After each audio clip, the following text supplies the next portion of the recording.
All right, we are going live here in a second.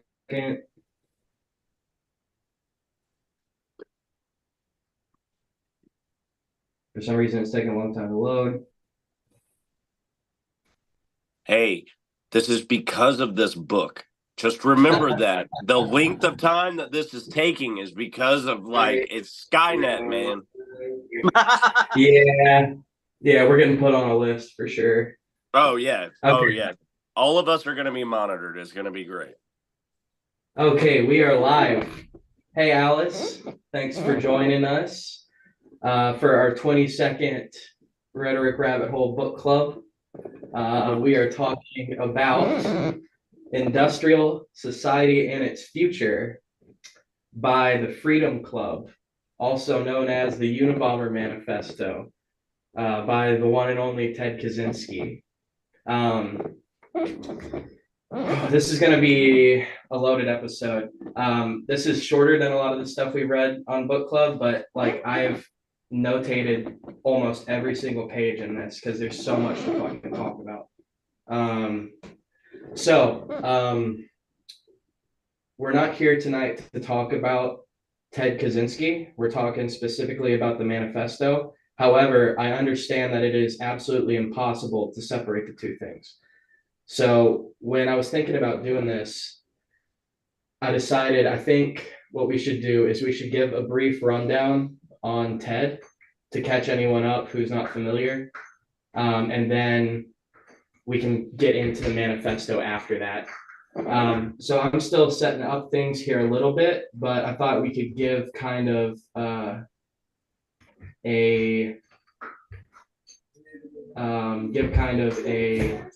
brief sort of introduction to Ted. So, does anyone want to take the lead on that while I'm setting this up? No? Okay. So Ted Kaczynski was a professor. He in grade school, he did really well, skipped a lot of grades. He started at Berkeley at the age of 16, and then he was a professor in either his late teens or his early 20s. So he was ahead of everyone his age, but I think because of this, it kind of stunted him socially. Like he's not around kids his age, which I think caused a lot of turmoil for him. Also, at Berkeley, he was introduced to a professor that, come to find out, is related to MK Ultra program. So people have okay, so it's not correct to say that Ted Kaczynski was part of the MK Ultra project, but one of the guys who ran that was doing an experiment on college age kids, and Ted was part of that. So basically, what this program was is they would have these students talk about the issues that they valued the most. And then they got defense lawyers to talk to these kids and basically shoot down all of their ideas. So it was like a really cruel kind of like hazing almost. But I think this actually emboldened Ted. I think he took the ideas that were already starting to culminate as a young adult. And it didn't, basically the program they were trying to do is to see what it took to break someone of their beliefs. So clearly it didn't work with Ted. I think it probably had an adverse effect. I think he probably fucking resented it really bad, and his ideas got more radical from there. Going out of that, Ted started he after he was only a professor for a little while, and then he became kind of he retired from that and became kind of a recluse. He built his own home and lived there for the remainder of his life, I believe. He is secluded. He wasn't big on society, foreshadowing, uh, and he became the most infamous serial bomber in American history, probably world history. Um, he started mailing bombs. I should also say I watched like 3 documentaries on Ted in the last few weeks. So Oh shit. yeah, I watched last podcast on the left has a great series on him. The YouTube channel Windigoon has a great episode, and so does the YouTube channel Count Dankula. So those are my sources. Maybe not the best ones, but it that is. neck that Netflix mini documentary was really decent too. It had some stuff that wasn't 100% truthful, but like it definitely was worth a good watch. I Okay. enjoyed I enjoyed Paul Bettany in that role. I thought he did a really great job. And Sam Worthington is also in it. Yes. And I really enjoyed how they showed the humanity of Dr. Theodore Kaczynski because we see, like, if you Google image search Ted Kaczynski, it's always Ted Kaczynski, right? Like he's just some nobody loser. And they always show him in his arrest photos or in his inmate photos. And it's like Oh yeah. to get that context of, oh, this was a real person, as Alex said, things happened to. He had his own traumas, highly educated, and was a doctor in mathematics, had a PhD. So very highly intelligent person. Yeah. I like that. Very high I IQ. agree. Yeah. I mean, Yeah. you can tell by his writing, 100%. I do think that it should be noted, like, if we're gonna like finish the part of the story, I think he also he was one of 2 people that graduated that hazing type class, and it speculated there. I mean, obviously there can't be 100% proof, but the person that was operating the coordinating the class was also being told what to do by the CIA. So it was also a government training as well as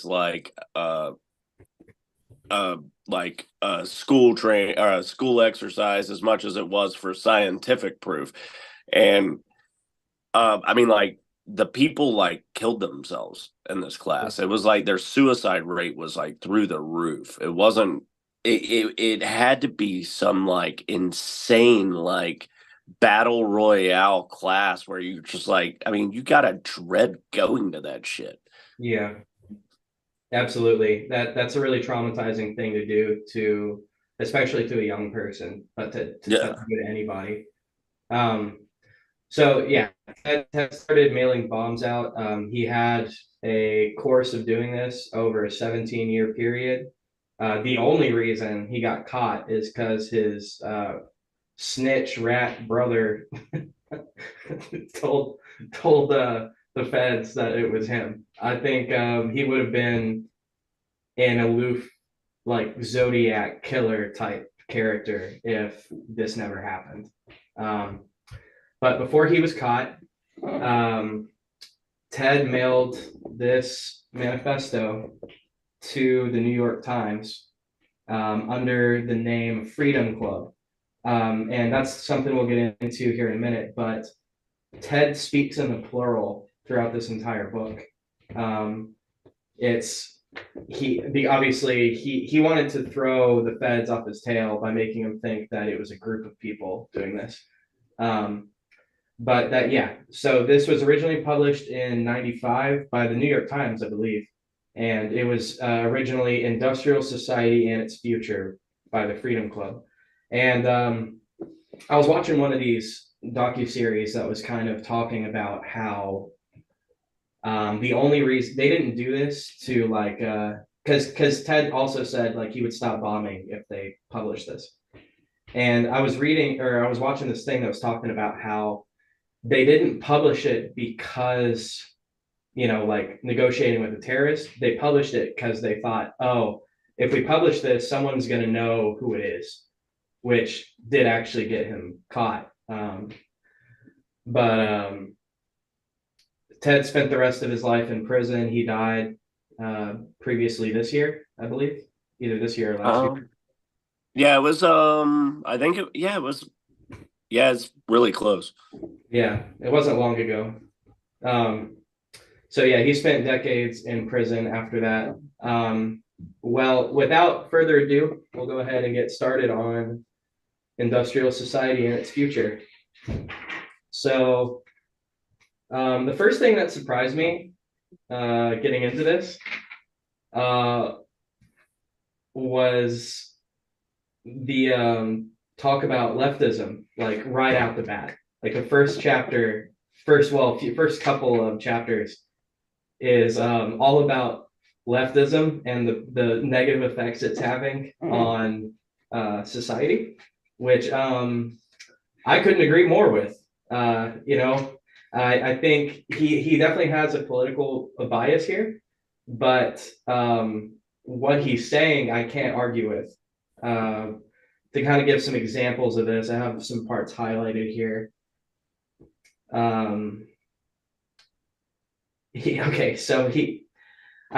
wrote a note that says weak people are dangerous. That's a note I added in here because on this paragraph, he describes leftism with feelings of inferiority, low self-esteem, feelings of powerlessness, depressive tendencies, defeatism, guilt, self-hatred.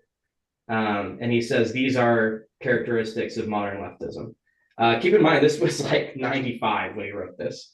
I was born in 96. So this book came out before I was born, but it's so true today. And we'll get into more later how it's borderline prophetic, the stuff he wrote. Because he starts talking about AI later on.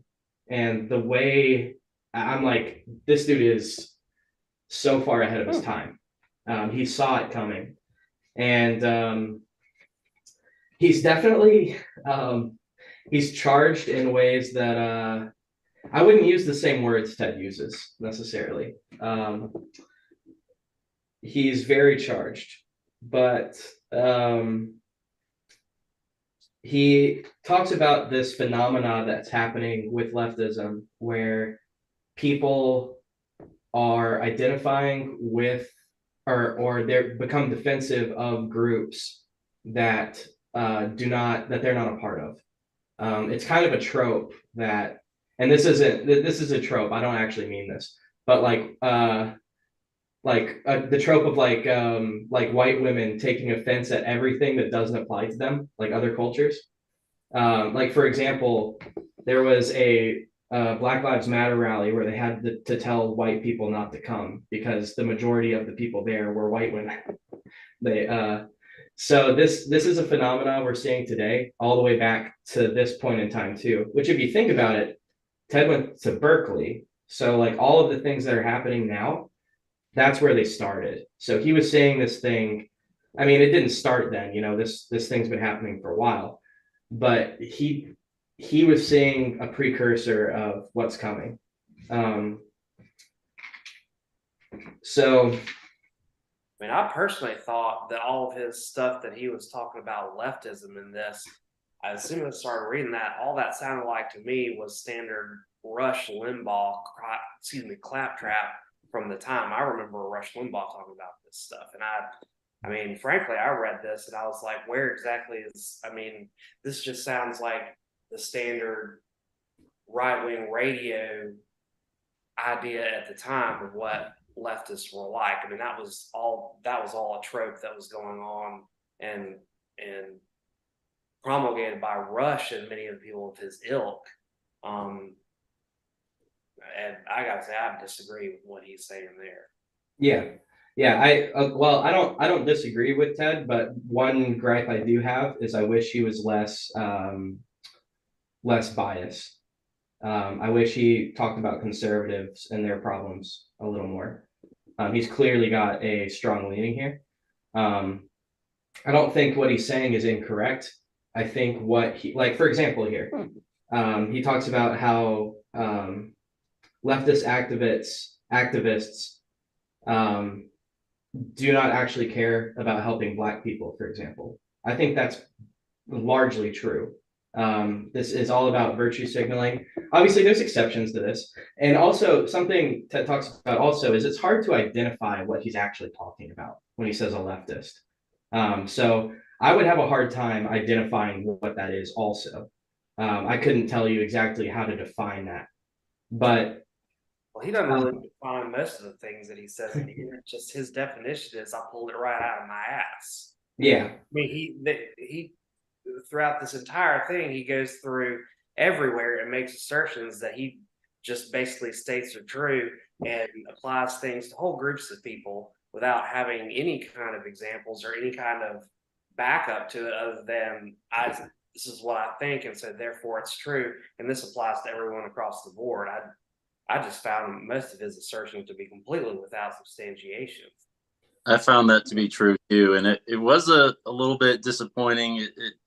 Like I was expecting some more references. He does maybe put a few, like a dozen in the whole book, but yeah, specifically, I think and he even mentions what he means when he talks about a leftist in one of the chapters there, and I think he's identifying what it's a very cynical view of leftism. Now, the tone gives it that meaning that Alex mentioned. Like it's very politically leaning, definitely his views. But we see like we have this we have these words like that leftists don't care about Black people. Like that's such a sweeping, broad, absolutist total. It's just very, very black and white, which never works. And I feel like yeah, absolutely, it was disappointing. Even though on the whole, you can kind of understand, especially in the later chapters, which I know we'll get to later, but he kind of contextualizes what the solution really needs to be aside from social justice. So I thought that was interesting, but specifically in the early points of the book, it just sounds like he's griping. It just sounds like his personal views, and it sounds like he's really cynical. Yeah, I agree with you guys that he's generalizing things that do not apply to everyone in that classification. I found a paragraph here that kind of explains better what I'm trying to say about that. This is page 81, chapter 218. He says, various thinkers have pointed out that leftism is a kind of religion. Leftism is not a religion in the strict sense because leftist doctrine does not postulate the existence of any supernatural being. But for the leftist, leftism plays a psychological role much like that which religion plays for some people. The leftist needs to believe in leftism. It plays a vital role in his psychological economy. His beliefs are not easily modified by logic or facts. He has deep conviction that leftism is morally right with a capital R, and that he has not only a right but a duty to impose leftist morality on everyone. However, many of the people we are referring to as leftists do not think of themselves as leftists and would not describe their system of beliefs as leftism. So when he talks about how it's a religion, I completely agree with that. This is true of conservatives too, which again, I wish he had talked more about. But again, he went to Berkeley, so he's at like the epicenter of leftism. So he was seeing that more than he was seeing other things going on. If I remember correctly, and I mean, stop me if I'm wrong, but like, and this might just be a rumor if I remember. I don't know if it has any sort of fluidity to it, but I want to say I remember that he wrote this over time. It wasn't like it was he wrote it in 95. Like this was a collective of thoughts. And if you read it like as the way it kind of like flows, because I've actually reread this thing multiple times, and I like when I read it, I actually read it and I kind of go, this kind of sounds like somebody starting off, and it's like at the beginning of it, he's in that class, that torture class where they're trying to break him. And because he's putting too much emphasis on the left, the this, the that, and maybe that was what they were trying to break from him. Was his big thing that he wanted to change was the social world of breaking those boundaries. And you can like watch the process of him being broke down as the book progresses, and then you see like when it starts completely shining and you're like, what the fuck, he's right about the like industrial revolution's going to destroy human interaction, jobs and whatnot. Where he's right is as he's getting older and he's actually like able to think and put what he's trying to say correctly instead of sounding like an arrogant asshole. Yeah. Yeah, I think he does get a little more intelligent as the book progresses. The first few chapters are just him ranting about leftism. What I'm really trying to say is people treat government like it's a religion. If my party, okay, for example, religion is stagnant mostly. It does evolve over time, but you have this book and you hold the ideals that this book has. What people do with government is, I am politically aligned as this. I am a Democrat. I am a Republican. The problem with that is fluid. That changes over time. So if you say I am with this party and that party changes their views, a lot of these people will not break out of that and say, wait a minute, maybe I don't want to align myself with this anymore. Instead, they get swept up in it. And I think he makes a good point when he's saying that leftists impose their ideals on other people. It reminds me of Christianity, where it's like, I'm going to go on a crusade and tell other people what is right and wrong. I'm going to tell them you can't use these words. I'm going to tell people you can't have firearms. And this is a conservative trait as well. Again, I'm not being partisan on this. But I do think the things he's pointing out are true of politics as a whole, whether it be leftism or conservatism. He is pointing out an issue that people have where they treat government like it is a religion. My party is my God. And I think I don't want to align myself with Ted too strongly here in what he's saying. That's not what I'm trying to say. But he does make some good points here. Like talking about how over socialization,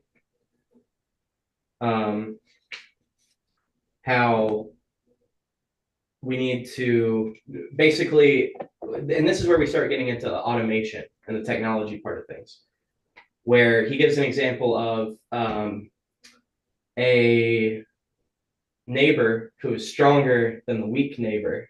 And he's like, hey, can I have your land? And the weak neighbor says, no, you can't have my land. He's like, okay, well, what if I have half of your land? And the weak neighbor has no choice except to give him that land. And then there are slow compromises over time. And he compares that to technology versus freedom. Whereas we used to be able to walk anywhere you wanted. But now with the invention of cars, you can't walk wherever you want because we have all this infrastructure. So it's every time this happens, it seems like a good thing. We're giving up this freedom for something better, for a technical achievement. But it is still eroding the human capability, the individual freedom. And that is Ted's main heart in this book, is how technology is eroding freedom over time and how it's a gradual, subtle thing. I think that's a big part of what he's saying also. This doesn't happen all at once. This happens over a long period of time. So getting out of the leftism stuff, he starts talking about autonomy Here's actually a paragraph, paragraph 50. He says, the conservatives are fools. I said we were out of politics, but not yet. The conservatives are fools. They whine about the decay of traditional values, yet they enthusiastically support technological progress, and economic growth. You can't make rapid, drastic changes in technology and the economy of a society without causing rapid changes in all other aspects of society as well. And that such rapid changes inevitably break down traditional values. So basically, he's saying that they're just being foolish. I think he could have gone in a lot harder here. Like again, Ted clearly has a political bias, but he's basically saying that they don't realize what they're doing when they advocate for big corporations, because they're actually eroding the things that the traditional values they uphold. So he does poke at them, but not nearly as hard as he pokes at leftism. Yeah, my take.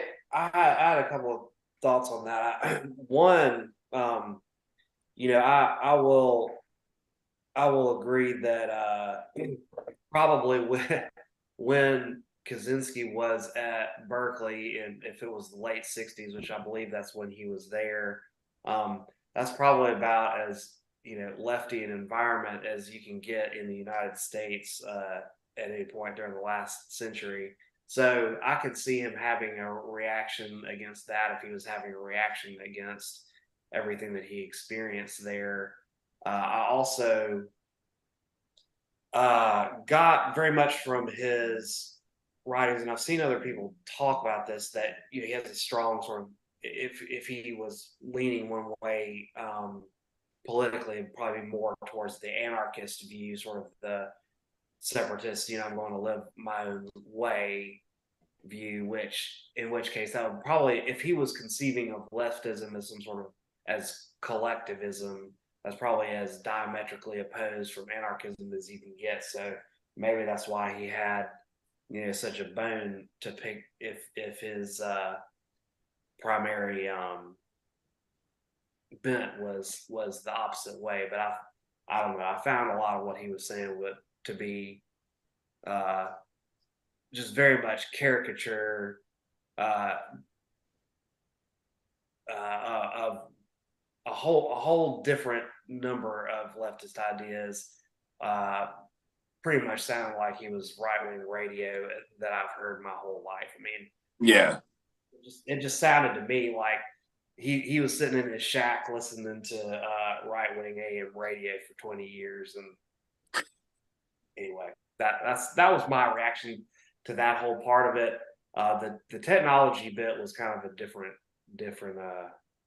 thing to me. It was kind of like he shifted gears into something that was different in flavor and different in scope. yeah.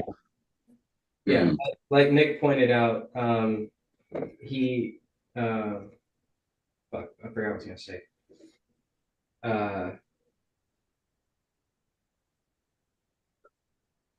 Well, this isn't what I was gonna say, but you're right, Hyatt. I think he's conflating leftism with collectivism, and maybe that's really what he meant when he's talking about here. Maybe again, that's not what he's talking about. Maybe he knows what he's saying. But I agree with you that if you're an anarchist, collectivism is about as far from that as you can get. And that's where I'm aligning with that, because I would consider myself an anarchist, or at the very most, like extremely small government libertarian at most, but probably an anarchist. And I think it is a problem that we put so much stock in a government that clearly doesn't give a fuck about us. My only strong political opinion is that the government is evil and does nothing but cause us harm. They ruin everything that they've attempted. They've made life worse for everybody. And they're also completely unnecessary, whether it be law enforcement or a lot of these other institutions that that's my opinion on it. And I think that yeah, Ted probably is an anarchist, like you said, Hyatt. He so and as you pointed out, like collectivism would be about the farthest thing from his ideals. Um, I think the right does this too. They treat their right, like, okay, something I noticed recently is like since Obama, people on the right side have been very like anti-government, like fuck Obamacare, like fuck the government. And then Donald Trump kind of really put gas on the fire with this, like fuck the government. And then what's happening in Israel happened, and now all of a sudden the right is like, yeah, pro-military, let's go get them. And it's like, wait a minute, guys, weren't you like super anti-government a minute ago? And it just shifts. It just shifts because this is what the right was doing during the Bush administration too. They're like, yeah, let's go get the bad guys. And so it's like I think anyone who is like pro-government is just getting played on both sides of this. Yeah, well, the government's going to shift when they see war because that's money in their pocket. Because like war pays good for Yeah. governments. It sucks for everyone else, but like whoever's winning is making money because they're exhuming resources from whatever they're at war with. Yeah. And it's here that I think, especially the early parts of the book, are somewhat immature. Again, yeah, like Hyatt mentioned it, Berkeley, this is where, you know, people were burning their draft cards. Yeah. And that, speaking of war, Nick, like, yeah, that finally, for perhaps the first time in history, en masse, the youth was refusing to go to war. Much of the youth were refusing to go to war, realizing. So it seems strange that he goes so hard against what he calls leftists. One, because he was seeing that this seems to, because the military industrial complex is part of industrial society that he wants to see done away with. And certainly that was being exposed more than ever of who was making money on these wars and things like that, Vietnam War.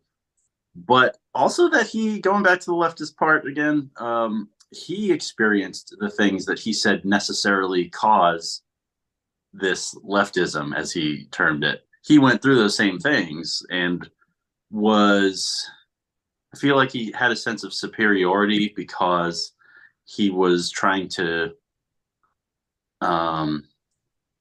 separate himself from a pretty natural emotional reaction. So and then of course goes in his shack in Montana and is a recluse. He starts telling people, or saying that, you know, people are over socialized and that's the cause of it, when he was never very social, is my understanding, even as a child. So, and of course, on the whole, I tend to view Ted Kaczynski as a poor soul who was very smart and just, you know, didn't have it all perfectly figured out. It certainly is not something that everybody should go by, but all of that together, he's trying, you see him trying to make sense of this world, and he got so many things right, especially towards the end when he talks about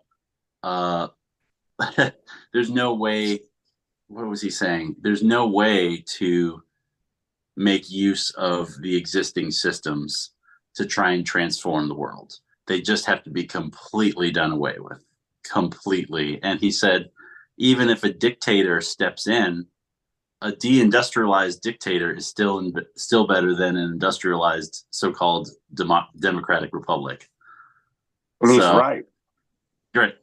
Yeah, I'd agree. I mean, and see, that's where it also, like, in my head, it's like, and that's why I read it so many times. I mean, I read it like back to back because I was like, I agreed with y'all. I was like, it's almost like he's like attacking himself.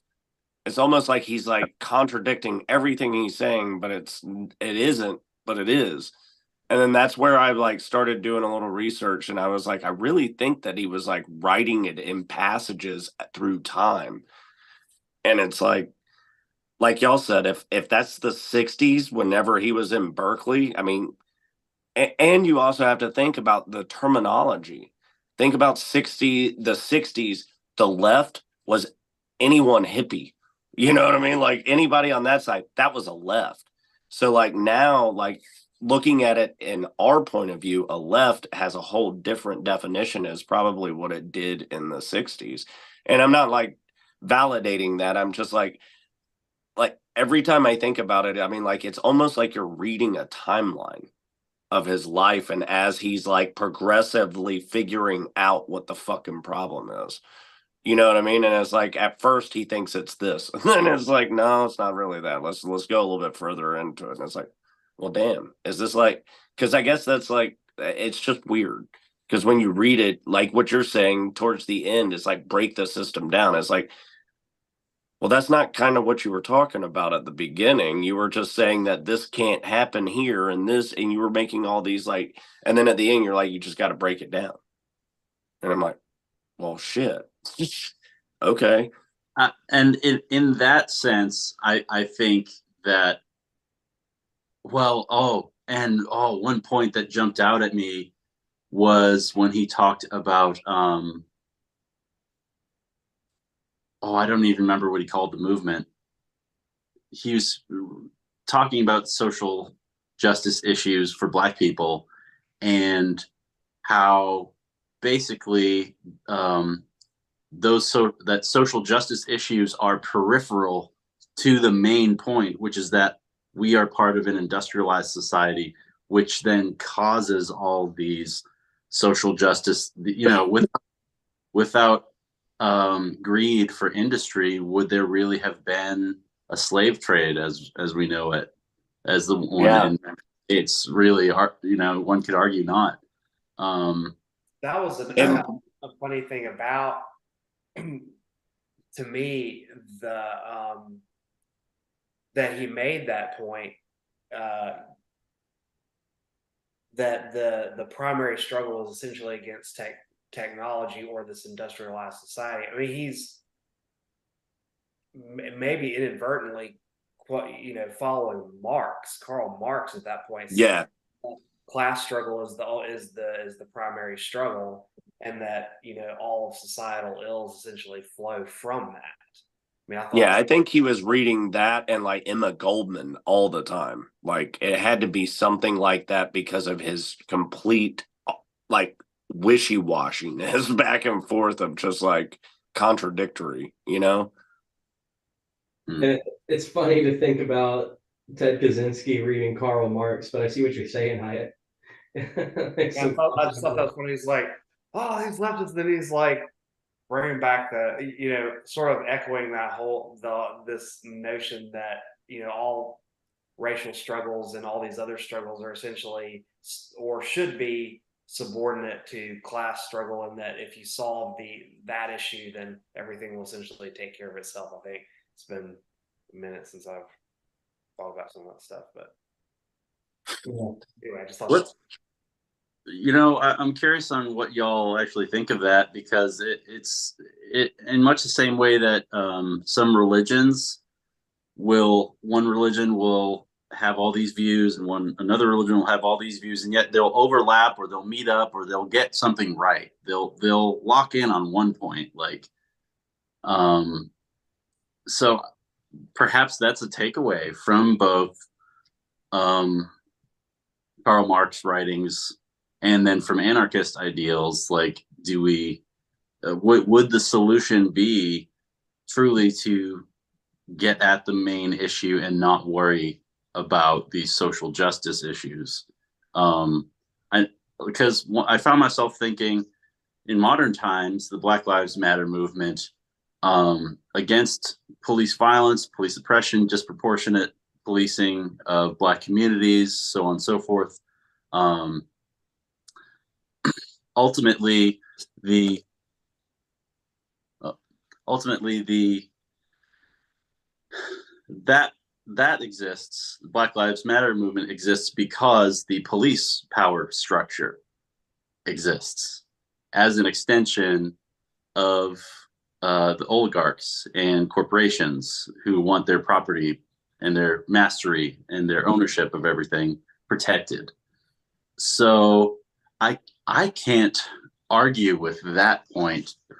At the very least, and if I could, I'd have to say that some of that, the central point of that, rings true for me, honestly. Yeah, Yeah. I would have to agree with that as well.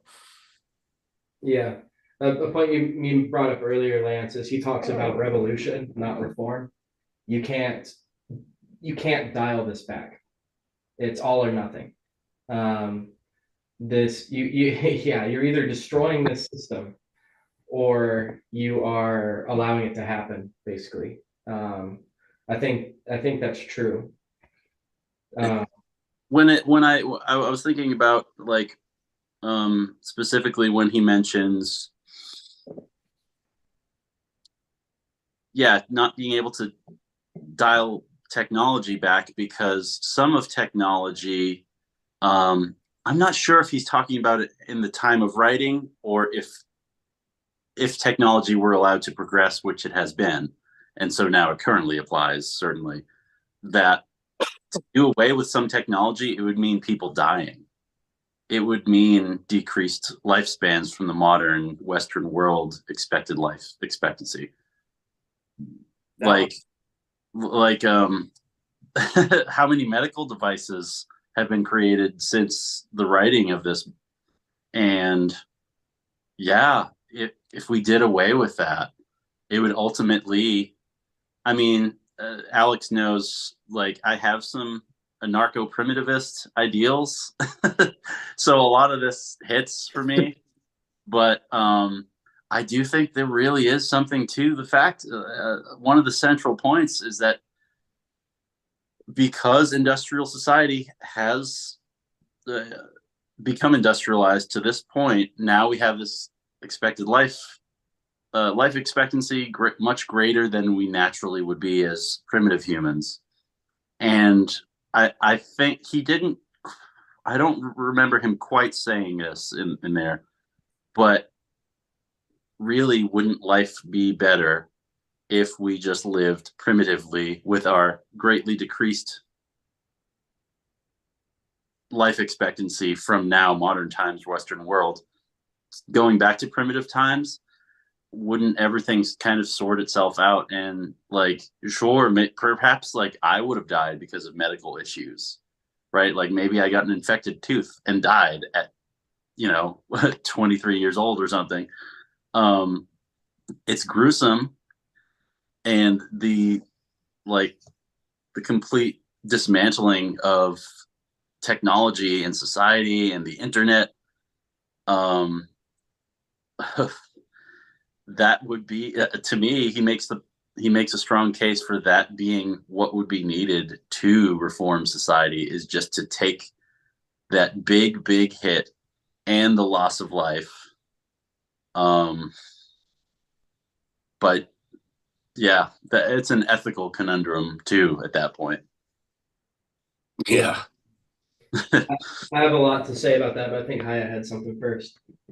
Yeah, and reading this, it brought to mind one thing, one particular example, which is actually, not ironically, but it is a great example in some ways of the point that he's making. So, I don't know if y'all ever read about the Haber-Bosch process, but this is a process, chemical process developed in the early 1900s by a chemist, Fritz Haber, and then there was another guy, I can't remember his first name, last name, Bosch.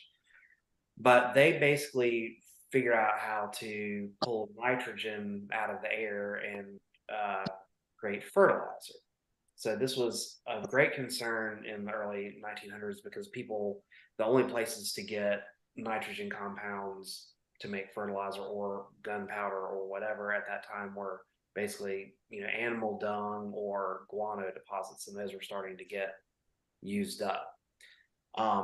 So they figured out how to do this, and that, the creation of that process basically supports half the life or half the human life on this planet. If you were to take away the industrial production of fertilizer, you're killing not just like a little bit of life expectancy, you're talking about killing 4 billion people within the span of what, 10 years, maybe less than that. I mean, that's, Yeah.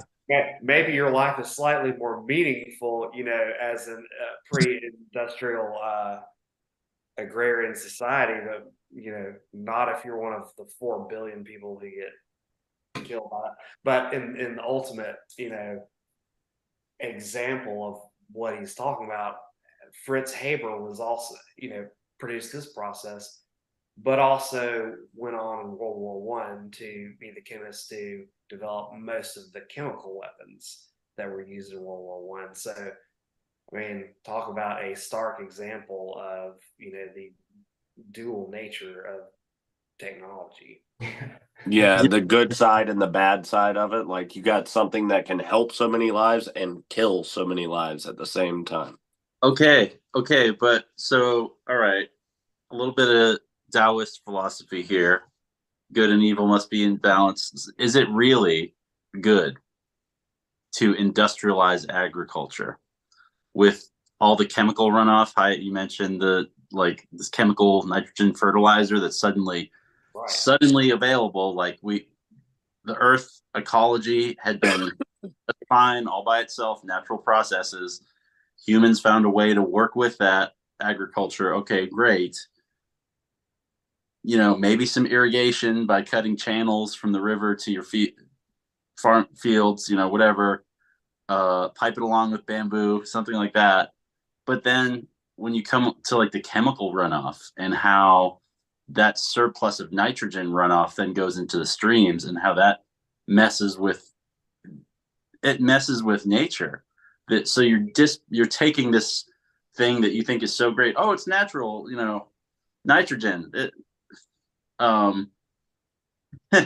Yeah. I mean, is it really a positive to feed to increase life expectancy, to feed so many more people, to explode the Earth's population? I mean, not explode, but greatly increase the Earth's population because of now the availability of calories and things like that. Is it good? Would be the rhetorical question I would pose, I think.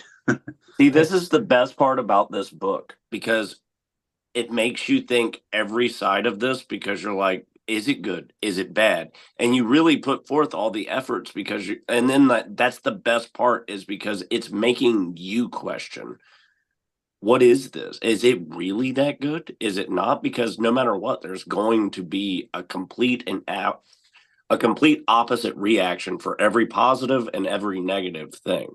So, I mean, that's just it's existence. You're going to have an opposite reaction. So it's like, with everything positive, there's something negative, and that's why this book will drive you nuts reading it so many times, because you're like, I don't even know what I believe anymore. Screw it. Yeah. Yeah. The answer, Lance, is yes and no. Yeah, I don't know. It's like yes and then no. I think I wouldn't quite characterize the negative and positive as, I feel like, much like the political spectrum being manipulated and everybody moves toward far right, far left. I feel like we're doing these great things, but we're ultimately, the negative consequences of industrialization is that we are killing our planet. Yeah. I found it interesting that he mentioned Gaianism or Gaia worship. Yes. And I've been reading Oberon Zell's book, Gaia Genesis, and how hypothesizing the Earth as a living being really works on all fronts. if you were to characterize the Earth as a living entity, as a person, it really would work in.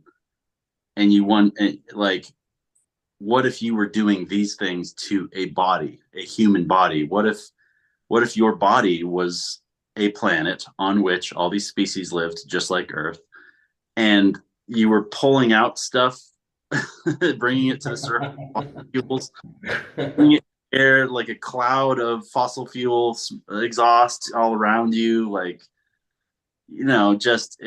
just totally out of balance. And I think I would characterize industrialization not as a positive, which with negative consequences, but as a drastic imbalance that naturally has a horrific counterbalance.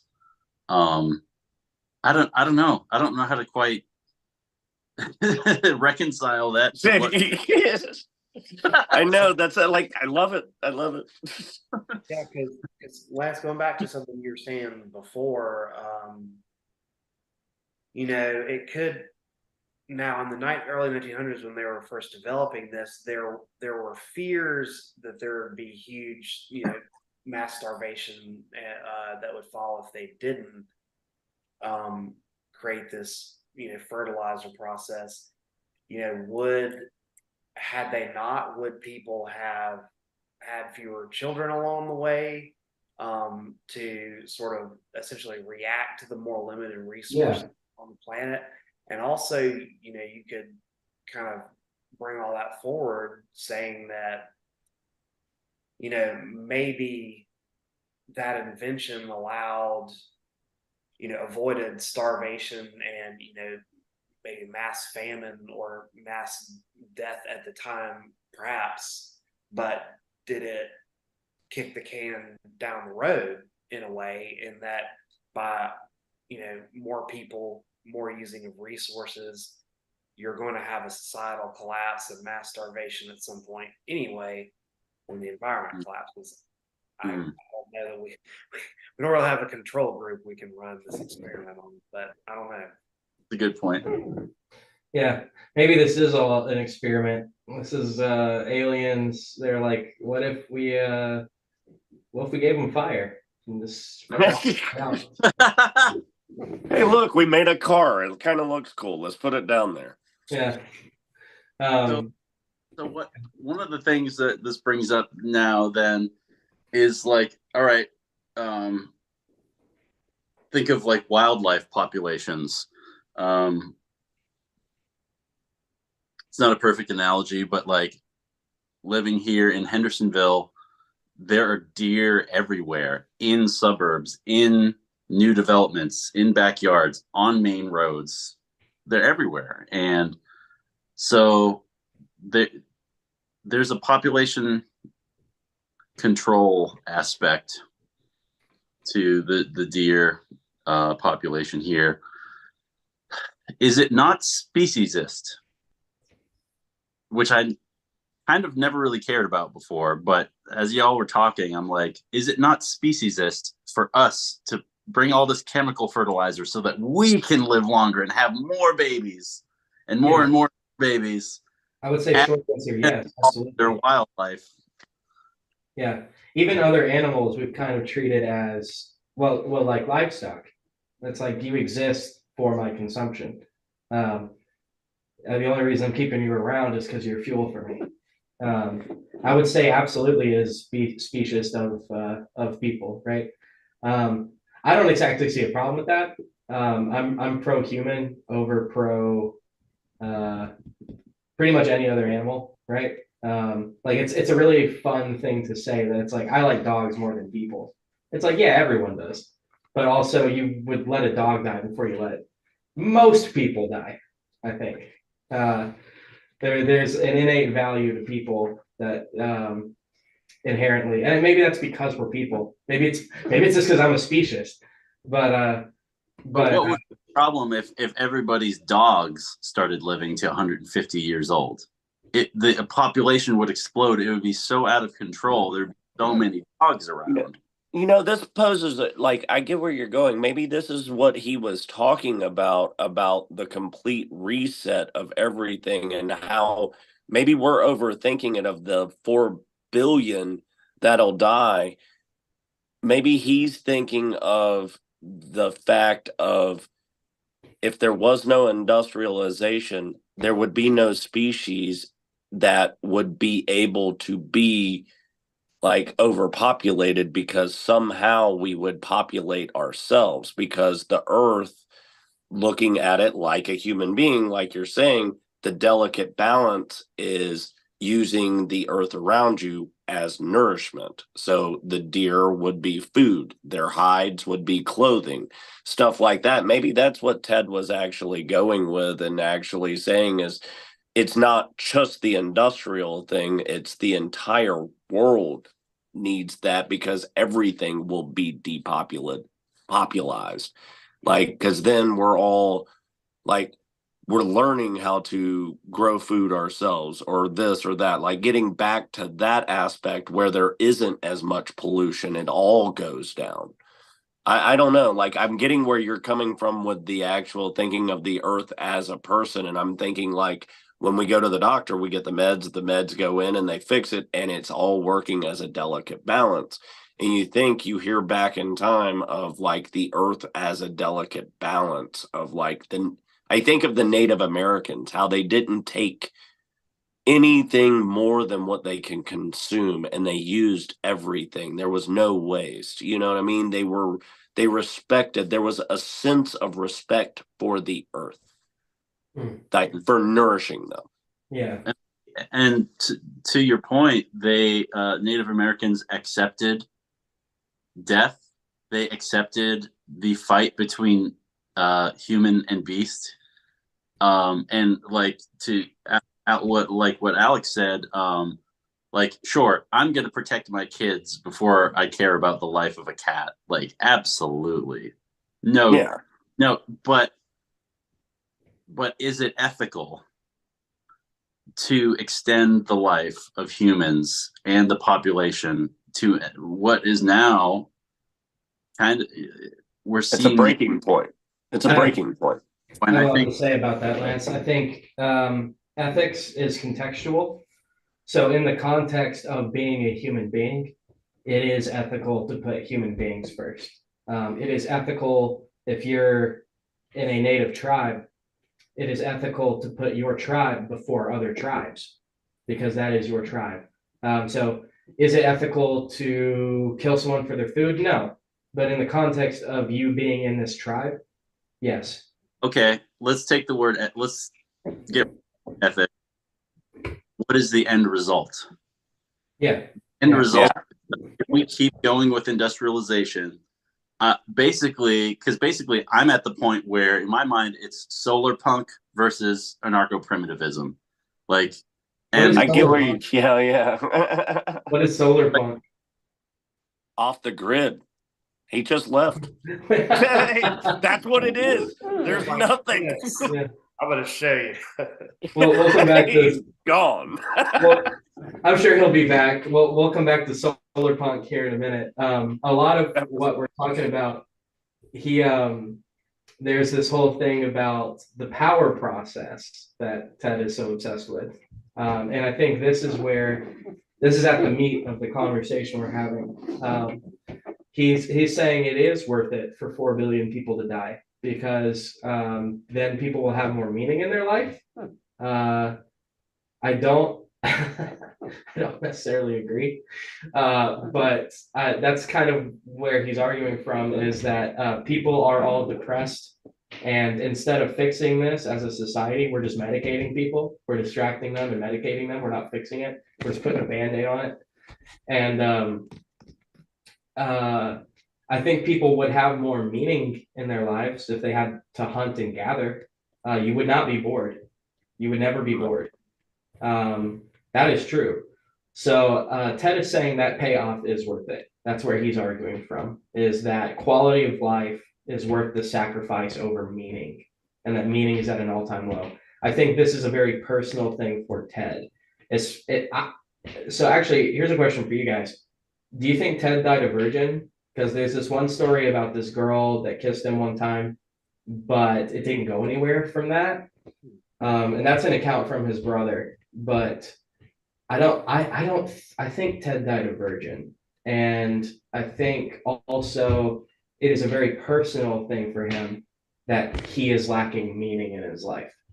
He doesn't know, he is Love. feeling yeah, yes, love. He's lacking love also. And I mean, partly due to himself, like he's pushing away his family. He's he's isolating on purpose. But yes, he's lacking love and meaning. If he died a virgin, it was due to what you're. I agree with you. I would say it was definitely due to the fact that he chose that life. Now, no, I don't. For some reason, I have a hard time thinking he died a virgin, being in Berkeley in '69. I mean, Nice. I mean, honestly, I mean, the truth is, I mean, between that time plus the emotional turmoil he's going through with that class, I'm sure he's experimenting with all kinds of things. But did he ever have love or meaningful relationship? No.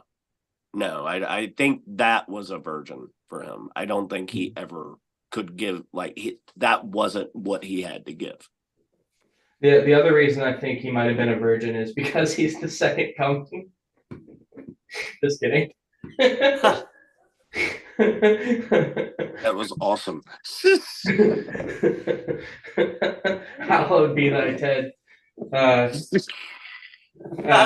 Yeah, yeah. I'll stop comparing the Unabomber to Jesus now. Well, why not? Why? Why stop? But The shirts are making themselves. But this is why Ted is so pissed off at technology, is the lack of purpose, also the lack of freedom. So it is a trade-off. He's not wrong to say that our individual liberty is being corroded and our sense of purpose is corroded. I know my generation is severely lacking purpose. A lot of people my age, and dude, I can't imagine what the generation coming up now is going through. It's all about instantaneous gratification. TikTok and vaping is what's consumed this generation, and that there is no purpose. It's kind of like I don't know. There is like this servile mentality where it's not cool to be educated. It's why do you care about things, nerd? Just get on TikTok and be brain dead. And it's my generation and it's the generation coming up. So this is, I think, progressively going to become more of a problem. And Ted talks about AI too. He was very forward thinking about this technology thing, how power is going to be more and more in the hands of an elite few. And we're saying that today. All the wealth is in the hands of less than 1%, a fraction of a percent of people. And we're given just enough to contribute to the system. We are given just enough to continue existing so that we can consume and be part of this system. When we become obsolete, we are going to see 4 billion people die on their own because the system is not going to, the only reason they're providing for people to the minuscule amount that they are is because they benefit the system. When everything is automated, everyone will be displaced. There's a Twilight Zone episode about this. I bet Ted watched that. But like once the factory workers are gone, once the truck drivers are gone, once the artists have been replaced, we're seeing that right now. There is not going to be any room for people, and it's going to be 100 people on the planet, and they're just going to have an army of robots to fulfill their needs. Hopefully I'm wrong. Hopefully Ted is wrong. Hopefully, because I don't. Here's a question for you guys. I know it's possible the way he's outlined it here. Revolution is possible, but I do not think it will happen. Do you guys think it is probable or likely that this revolution will take place? I think we're seeing some of it a little bit. Toward the end of the book, I know he talks about how the revolution will have to take place by people refusing to support the systems anymore and basically letting stuff break down, and that it would be very ugly. And do you know, I kind of see some of that. Like, suddenly the American workforce is suddenly very weak right now, when American culture prided itself, the Americanism, it prided itself on industry, of course, being a hard worker, being an obedient employee, things like that. We're seeing, employee disobedience, workers unionizing. We're seeing people insist that no, we do have some power. I don't know how much on the whole, if all of human society is catching wind and gonna ride that train or get on that wagon, but Ted talks about it being kind of like what we're seeing, just the first beginnings of right now. So I find it curious.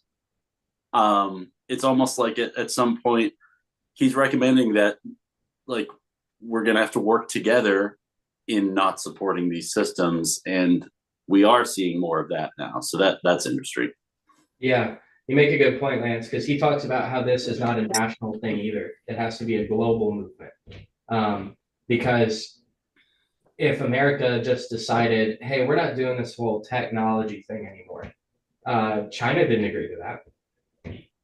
I mean, China's not even agreeing to ethical labor, so they're beating us already. Like they're winning that arms race. Like something Neve says all the time is the one coming is World War IV. World War III already happened and China won, and that's it in the economics in part of it. Yeah, like all the factories moved out of America. America is not producing anything.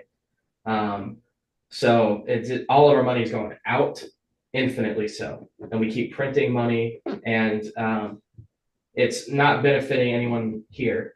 But also, it's our fault because we all want an iPhone. We want them to be cheap too. We want them to be affordable. So, I mean, we're allowing this to happen. Well, it also, I was going to say, it also, Ted mentions, like was mentioned before here, about a car. Now it's like you don't have a right to walk anywhere in a lot of, at least around where I live. It's like if you're walking, there might not be a sidewalk for you. You're kind of the problem if you're walking on a road. So and for me, I personally need a motor vehicle to drive almost an hour to work. Yeah. So, like, it's our fault. Like, it's no one person's fault, certainly, but it's us as a species fault. Yeah. Yeah. Yeah. Nick Hyatt, do you think a technological revolution is going to happen, or do you think this is an inevitable fate we're walking into? Well, I'm reading what he was saying about a technological revolution. I have to say that the visions I kept getting were of the Great Leap Forward in China, and then the Khmer Rouge, where if I don't think you're going to have everyone spontaneously decide that they want to go back and live in 1100. And we can talk about whatever era Kaczynski was wanting us to return to. But to me, that sounds very much like you're going to have some people trying to, if this is were to happen, you're going to have people trying to impose it, which means you've got everyone rounded up, houses searched, full police state to get rid of all technology, people sent to collect, to forced farms and forced labor. I mean, I say that to say that there are a lot of points that he's making about technology and control that I do very much agree with. I just the downsides that he was talking about some sort of feeling of a lack of self-determination, is that necessarily worth killing half the world's population and living in a police state to forcibly bring us back to a pre-industrial society? I mean, I don't know. I mean, we may not be faced with that. We may be faced with no choice in that, um,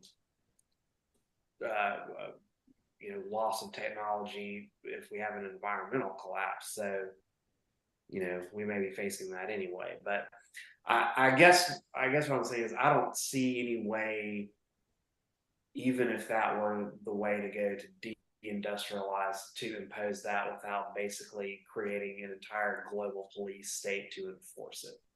I didn't think about that. Yeah, the idea of this the only. Oh, I'm sorry. Sorry, one last thing. The idea of this is to increase, human self-determination and satisfaction. I'm like, okay, so so that you have all the choice and satisfaction in your life, we're going to impose a global totalitarian police state to make sure you don't have any unapproved technology or technical manuals or the means to ever potentially recreate the industrial society that we're living in. I just, that doesn't square to me. Yeah, I agree. I don't think it cannot happen on a like the way Ted said it had to happen. Well, like it has to be like an impact, and it has to be everyone. It's impossible. There's no way.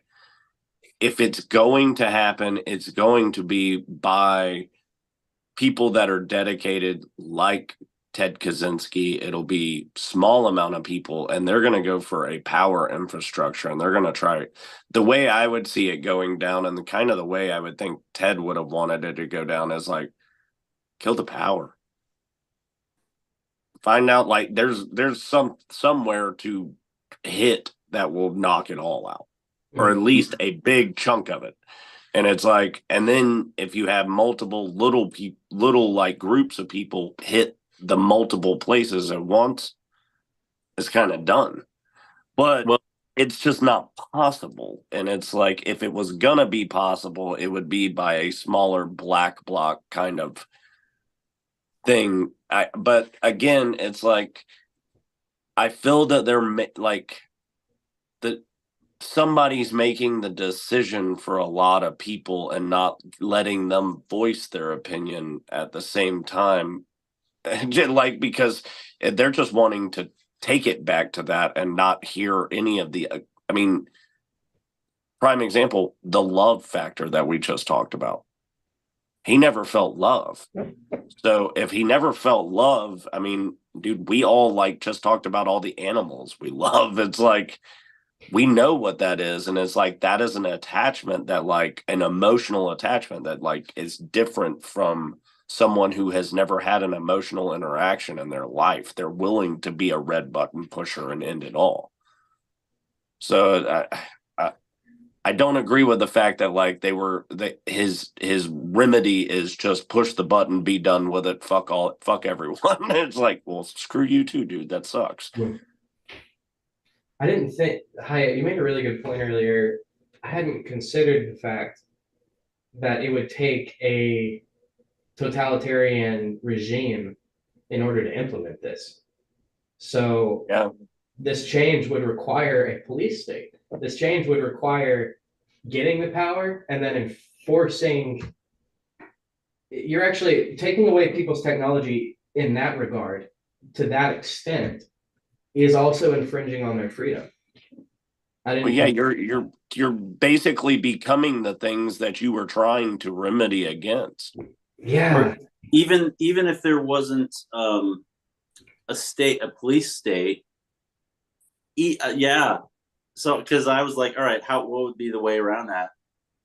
Over the internet, spreading this message, getting whatever Facebook groups or whatever globally and in all the cities across the globe, teaching people how to make EMP devices. Oh yeah, setting it all fall at once. Well, if we did that, like that would ruin the internet, and that would immediately dissent. I say we, excuse me. I don't. I'm incriminating Are myself. we on this group? Hell yeah, we're starting. No, but this. like The first rule of Fight as, Club is we don't talk about Fight Club. We as humans, if this is what we as humans all decided we wanted, or like that, it probably wouldn't happen. So it would have to be some subset who was imposing their will on everybody else. And yeah, right, that is a conundrum. Yeah. The only other possibility is a extreme change in cognition, where people just unanimously decide this, which is not going to happen. Just as much as even with these EMPs, man, it might be too late at this point. It might be too late. Right. It might be too late. Like from the time that Ted wrote this to now, like it could be too far gone. Yeah, like the internet. Like for example, if all the first world countries decided to do this, North Korea is still going to do their shit.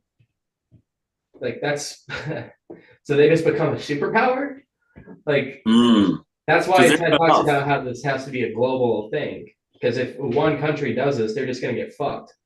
It's not. Yeah. I don't know, man. Yeah, they're going to get ran over. Even if this was the ethical thing to do, it might be too late. And what it would take in order to accomplish that would be not something I think I agree with. I really didn't think about that, Hyatt, until you pointed it out. But it's so authoritarian to completely dismantle technology. Yeah. It reminds me of oh, sorry, I'm interrupting somebody.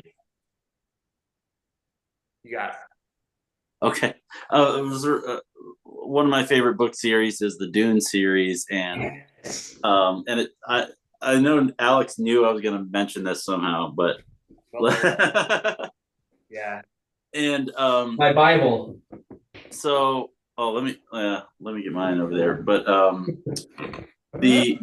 so for those who don't know, the first book in Dune references that what they called a Butlerian jihad had taken place thousands of years before. Nice figurine. Muad'Dib.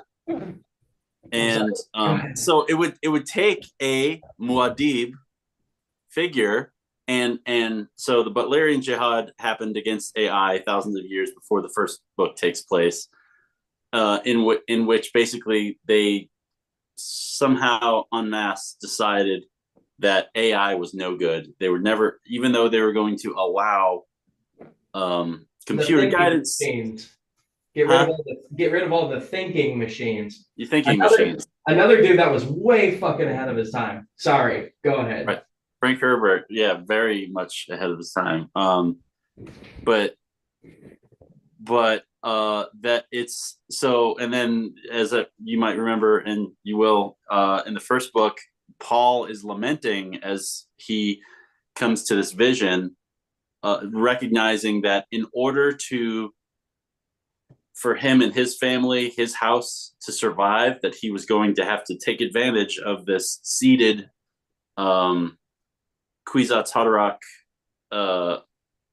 religion on Arrakis that he was going to step in the Messiah role and hold the jihad in his father's name, I think he says. So yeah, and it works in this book series, but and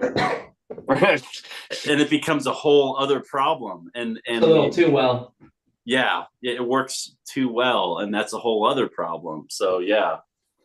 I never made the correlation between Paul Atreides and Theodore Kaczynski, but they're there now. Ted would be the God Emperor if he had his way. You think so? I think. Well, Paul didn't set out. Now we're talking about Dune instead of industrial society in its future, but Paul didn't set out to be this dictator god. He didn't mean to. It just kind of happened.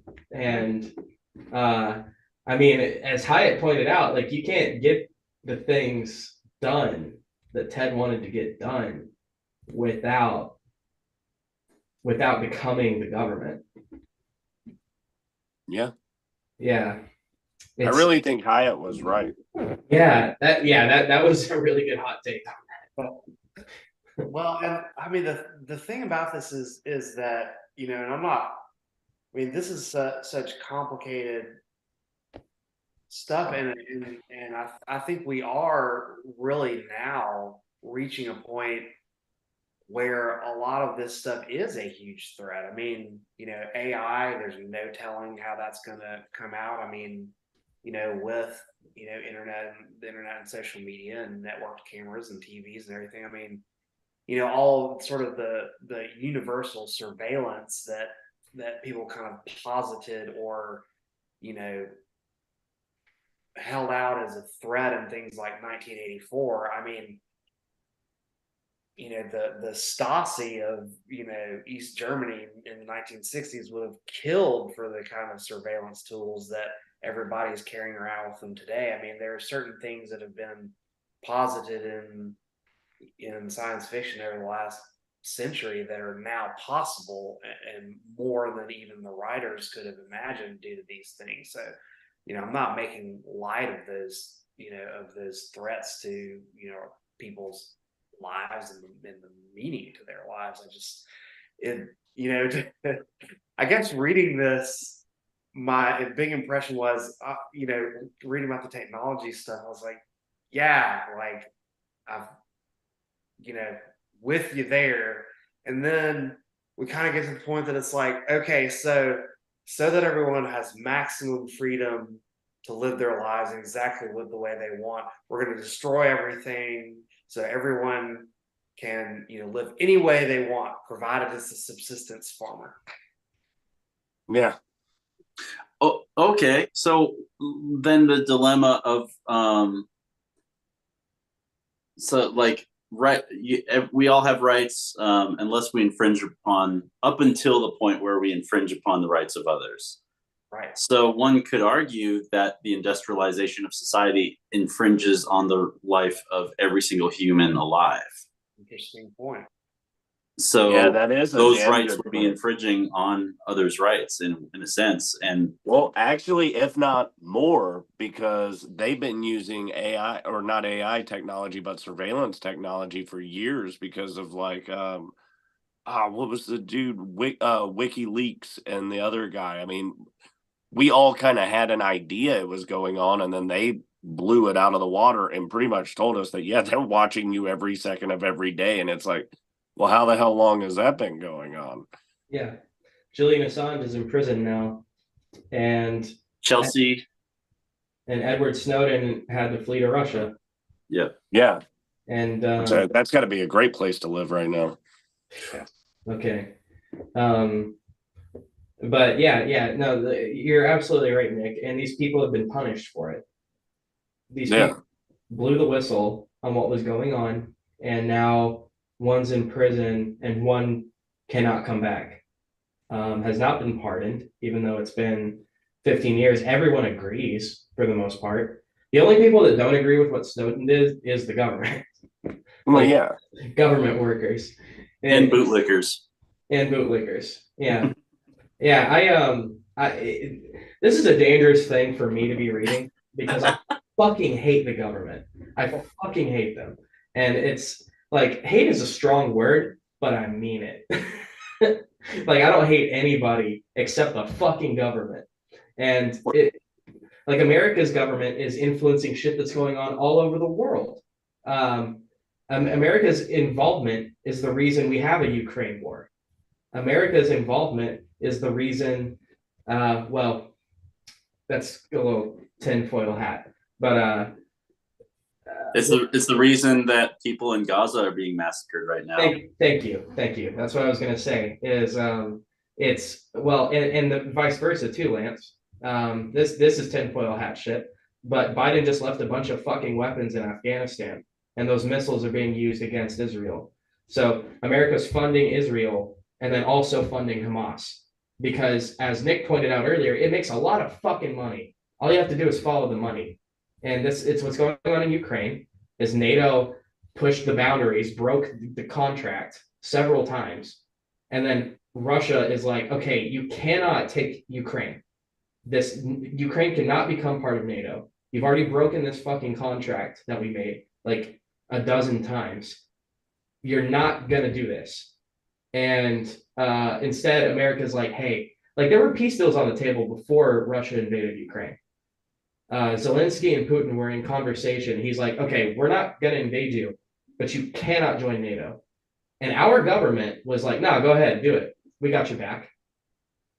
Because these proxy wars that we're having, ever since Vietnam, it is not good optics for us to go to war.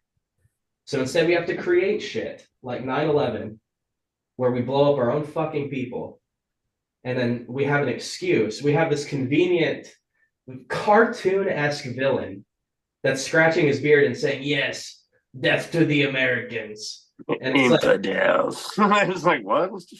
Yeah, I'm not saying those people don't exist. What I am saying is the CIA funds them. And sorry, now I'm on my rant shit. But that's our government is responsible. Does to people. Yes, what our government is doing is not just affecting us; it's fucking up the whole world, and it's yeah, fuck the government. Anyway, where we're at. But it all goes back to to industrialization.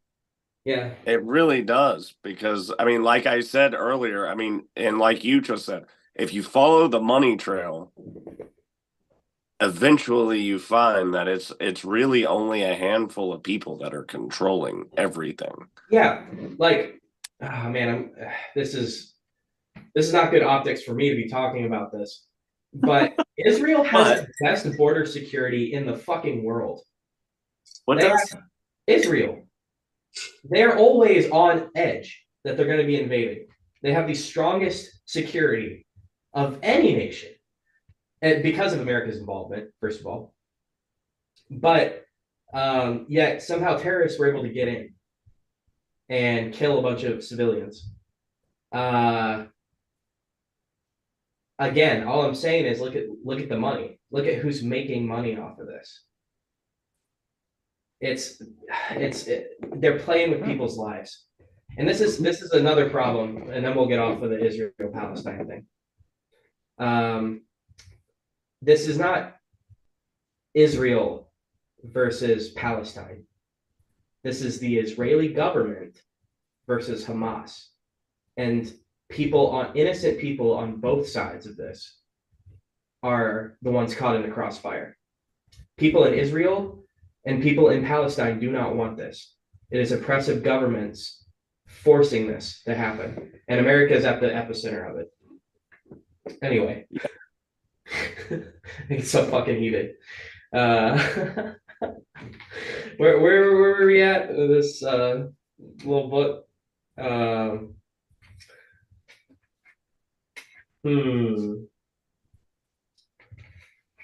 looking for the part with AI where he starts talking about where technology's headed. The future part of industrial society and its future. I thought I'd marked it, but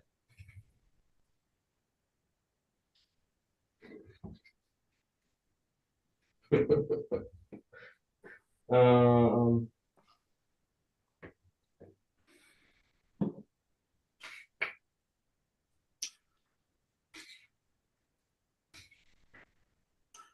Yeah. So the other thing, going back to the strategy, this chapter I think is entitled strategies. Like that also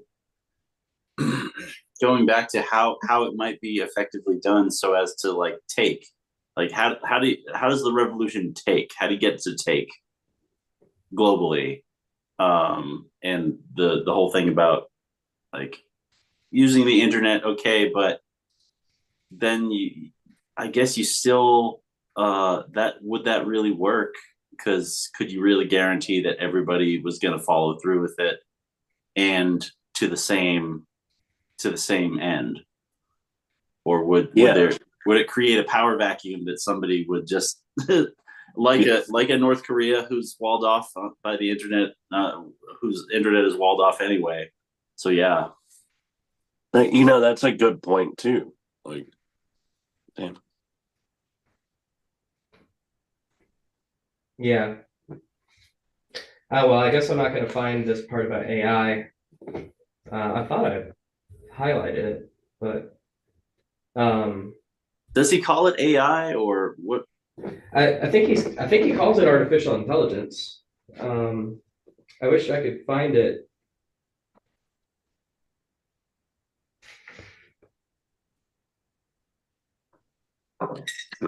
We're I just going do to like skip how over. Sorry, go ahead, Nick. I was gonna say I opened the page. I'm like I have my book with me. I'm trying to go through it, and I forgot that he calls all the people who are pro technology technophiles. Yeah, And I like randomly throughout the book, and it's just like when I open it up, I'm like, that's so like elitist and so like demeaning, but it's so funny all the same because it's like, damn, dude, you're still taking pokes at people, man. yeah, yeah. He's very bitter that Kaczynski. 175, Alex. Paragraph 175. Say what? The artificial intelligence. Oh, 175. oh, thank you, Hyatt. Sure. I just have it up on my laptop so I can. I appreciate it. We're just gonna skip over Ted's talk about eugenics, unless anyone has something to say about that. Because he starts saying some very eugenics kind of stuff about how technology is allowing people with, for example, diabetes to continue to propagate. So these things are affecting the human race as a whole, like the gene pool. I'll comment on that. Okay. I'll take that one. Yeah, go ahead, Lance. I think he was arguing it not so much from imposing an artificial control mechanism of eliminating certain genetics. He was talking. What lets me know that he's not talking about imposing regulation on genetics is he speaks disparagingly about how if technology allows us to identify and correct genetic defects, then it will by nature, loosely using that term by nature, the government would then step in and regulate it so that it was safe, they would say. So then you have people's genetics being regulated by the government ultimately, and who's to say that they wouldn't? And naturally, of course, they would start to select. And so I think his actual point is that it is industrialization which would allow for eugenics, which does allow for the possibility of eugenics through technology, whereas what he wanted to see was just humanity returning to its natural state.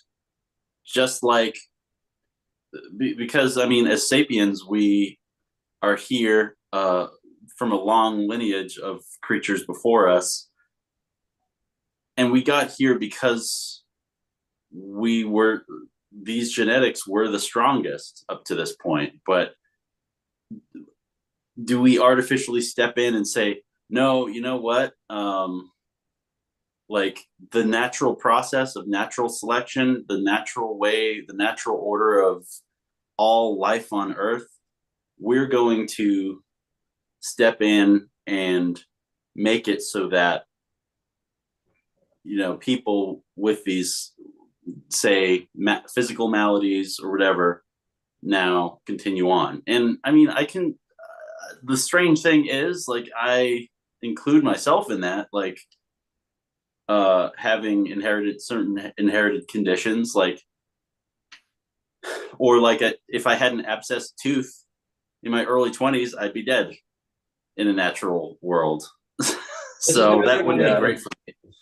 This is another one of those things where he's identifying a problem, and you can't really argue that it's a problem. Like, my parents both have bad eyesight, and I have bad eyesight as a result of that. I wouldn't be able to survive in a hunting gathering situation. Or at least I would be at a severe disadvantage, right? So I mean, I think about that. If I were to have kids, I'm passing on genetic defects. And that is because society is so comfortable. People with birth defects are allowed to propagate, just because quality of life and life expectancy is so high now that these are problems that we're facing. I just don't. It's not ethical to really do anything about it, right? And like you pointed out, Lance, he's not proposing some eugenics program. He's just saying, if life was harder, these people are just going to die. Like, I think for me, like, the main point of the whole, well, not the whole book, but like it's something that runs through and he touches on in certain points. He uses the term the power process and how industrialization has stripped modern humanity of that necessary psychological power process that a human should go through to come of age, to claim one's personal power, all those wonderful things that we would want for any human. Now people have surrogate activities, right? Like we play video games because we can't find actual personal fulfillment. we I mean, he goes way far with it. And of course, really the implications for any of what Ted was talking about are just, I mean, extreme, of course. But yeah, that whole thing where there's something very real about that. Like, I remember when I would go backwoods camping years ago, I would hike in and like have to make a fire at night in order to keep warm. And in order to do that, I would have to forage for fallen firewood. And so that would take up my whole day, but I felt so good. My whole day was taken up with surviving, but I felt so balanced and centered. And I think we cannot deny that a centeredness, a certain kind of natural mental health that would exist by us just surviving, that has been taken away from us in industrial society. And so, as Ted Ted correctly mentions, that now we have to artificially modify our brain chemistry because of the way that industrial society is. Now we have to be on antidepressants. Yeah. So like industrialization rises and like misery, like we talk about quality of life. Is it like at a certain point there's a I'll definitely agree we can say that there's a diminishing return on industrialization. I think we passed that a long time ago. And also curious, did Ted Kaczynski wear eyeglasses? That would be also interesting to know.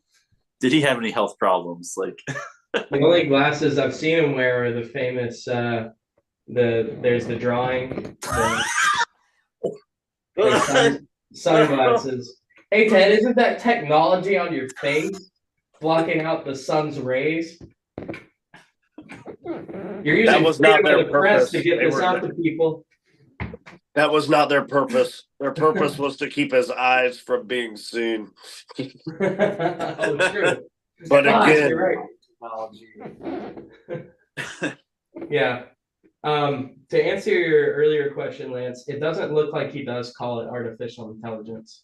And he doesn't even talk about, and thanks again, Hyatt, for finding this. He doesn't actually talk about intelligent machines. He just talks about how machines are going to be running things. So because we live in an age of AI, that's where my mind went. Because I don't know, maybe he didn't see AI as a thing coming, but like AI is a great example of what he's talking about here. Yeah. It's that AI is going to run shit. It's even the things we thought that, like are irreplaceable, like the artist, are being eroded.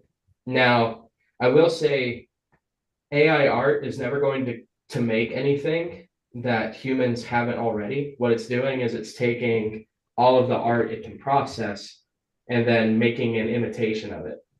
But it's able to spit it out so fast. Like the Neef made a new intro for this show, and it's AI, and it looks fucking cool, and it's cooler than the one I made. Like it's cooler, and that took me forever. But AI was able to make. We had like 5 versions of this to pick from, and we're like, yeah, that's badass. Let's use that. Um,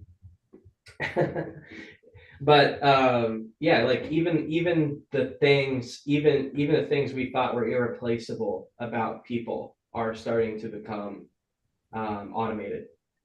It's and I feel quite confident that these things will completely be replaced. Once we teach these things to really think like people do, then we're completely obsolete. We're headed into a realm where people are just. Have you guys seen Idiocracy? hell yeah, I have. We're so close to there now. Like, Yeah. dude, I was at the gas station today, and the clerk like grunted at me. Like, didn't tell me how much I actually owed. They were like, I was like, did you seriously just grunt at me? And they literally walked away. And I was like, what the fuck just happened? I thought I was on some TV show. I was like, what? What? Yeah, Ashton Kutcher's gonna bust out of the wall. Yeah, I'm like, Frank, bro. okay. Yeah, I mean, but yeah, seriously, yeah, we are so in idiocracy right now.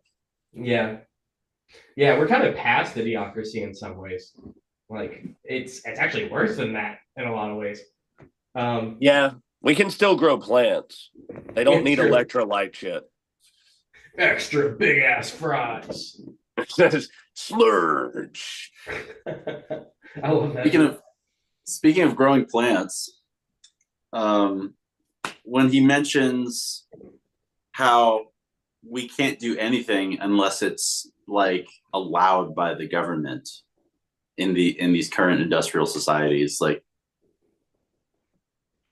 the a pedestrian crossing the road at a non-pedestrian not at a pedestrian crossing. Like the word for that is often jaywalking. I think it's a derogatory term, is my understanding. Really? Yeah, and I don't remember exactly why. I'm pretty sure I would misstate what the reason was, but it's something to do with the word jay as a slang term for a certain type of person. Oh shit! I think so. But anyway, like I thought of like fishing. I've never heard that. I'm looking it up. Wait, jaywalking? Yeah, well, look it up. But anyway, so like now walking across the street, like you live here, where you have to go is there.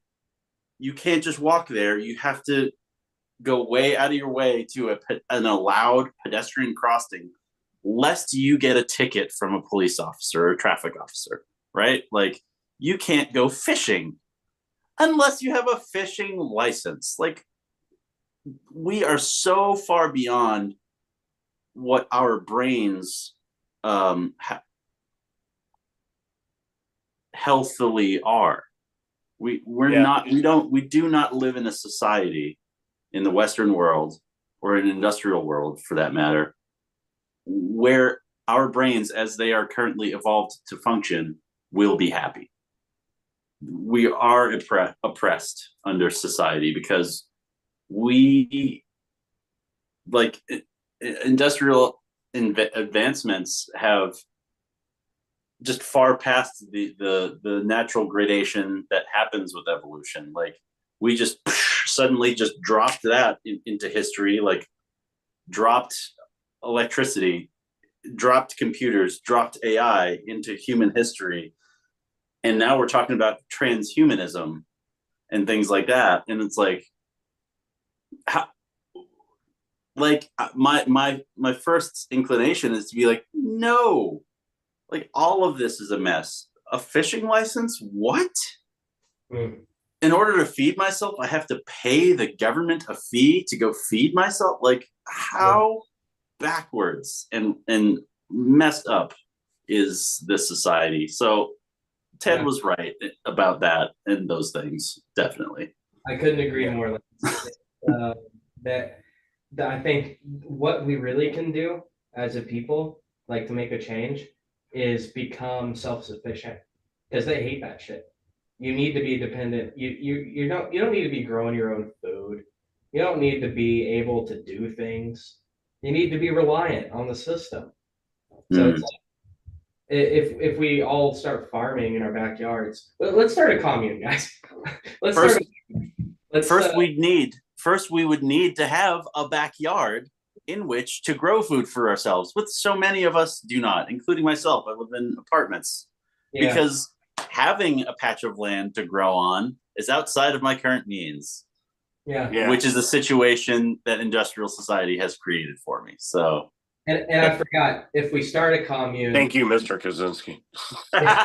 I did try to get the beard looking very, you know, just for this. Yeah. Yeah.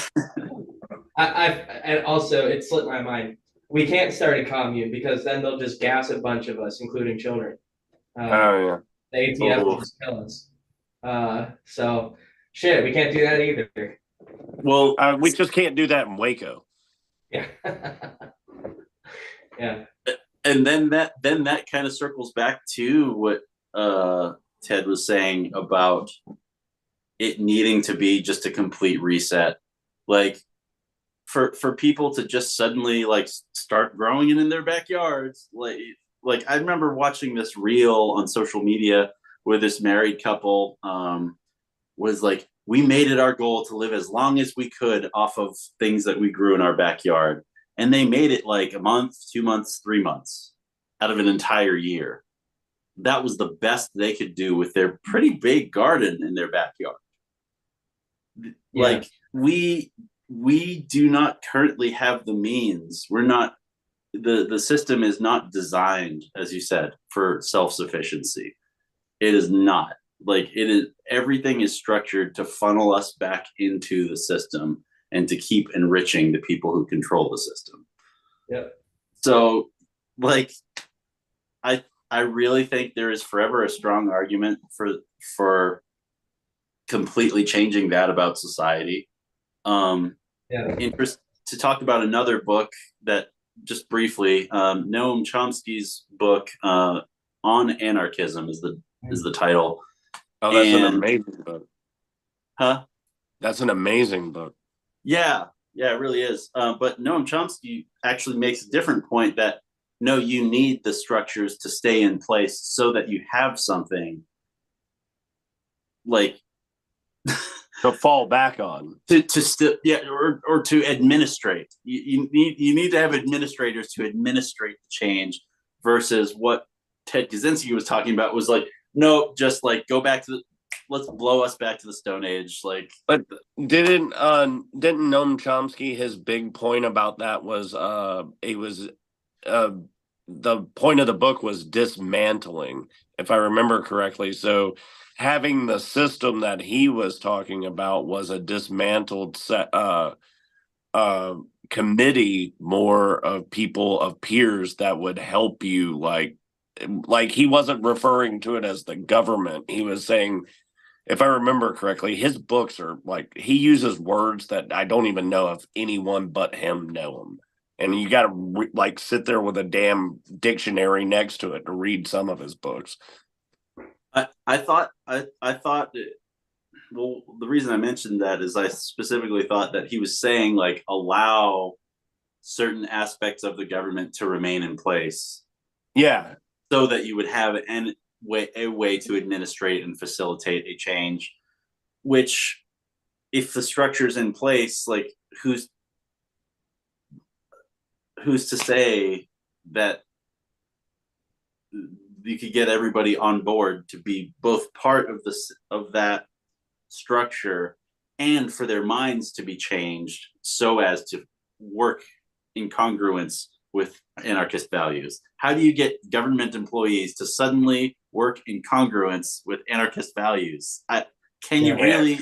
Is there a de-escalation? I don't think so. It sounds like sorry, go ahead, Nick. My bad. I was about to say probably not. So that just doesn't sound like it's like they've already been hypnotized by being there. It's like you can't break them down. Yeah, I think that sounds like almost like a perfect contrast to what Ted is proposing. He's saying it's not a political revolution; it's an industrial revolution. Whereas Chomsky is saying it's not an industrial revolution; it's a political one. Ah, right. If I'm understanding right. Quick segue. I found the jaywalking thing. Apparently, a jay is like a stupid, like a noob who's like poor. So it's stupid poor people is a jay, and basically it was something that people that owned cars would say. It's like, oh, you're stupid and poor. You don't own a car, and you're too stupid to obey traffic laws. So yeah, it's not so it's derogatory against poor all of us. Yeah. All Jays. Yeah. Fucking A. When I was little in Mississippi, I don't know if y'all have this expression, but talking about somebody being naked as a jaybird, just completely. Yeah. And somehow conflated that with jaywalking to think that, well, that was somebody who was walking around naked down the street. I was like, that would cause a commotion. Yeah. That would definitely turn some heads. I saved this for when we're like getting into the end of the conversation. But my biggest gripe with Ted is he was ineffective. What he did not accomplish much. If you're gonna, you could have gone after different people. You could have done more damage to the system than he did. That's my real biggest gripe with him is the book, and that's why at the onset of the conversation I was talking about the separation between Ted Kaczynski and the Unabomber Manifesto, because a lot of the stuff he says in this is hard to argue with, but when you look at what he did, it starts to discredit this, because what he did is he hurt a lot of innocent people. He severely maimed several people, innocent people. There was actually a nurse at Vanderbilt that it wasn't meant for her, but she was forever disfigured because she's the one that touched the package. To me, that's unforgivable. He didn't go after the right people to begin with. Like, he's called the Unabomber. I didn't know this either until I started researching it, because he targeted universities, and the A part of that is airlines, because one of his bombs was on a carrier plane. I didn't know this either, but apparently passenger planes used to carry mail. So he had a bomb on a passenger plane, which universities and airlines, Unabomber. That's my biggest gripe with Ted, is what he did was bad. And he could have done a lot. He could have thought smarter about who to go after. Because there's certainly a lot of wicked people in the world that deserve justice. I'm not above that, but I don't think it was all the people that Ted was mad at. The other thing I want to point out, sorry, someone's about to speak up. Well, I was just gonna say, like, then the question rises, like, how would that have played out were he to send it to the correct, most effective person to maim or blow up with his bombs? To me, that's a good. Yeah, sorry, go ahead. According to his ideology, of course. Like, who would that be to send to? I know he sent it to like a senator, certainly, and several other government Yeah, offices, but right, yeah, it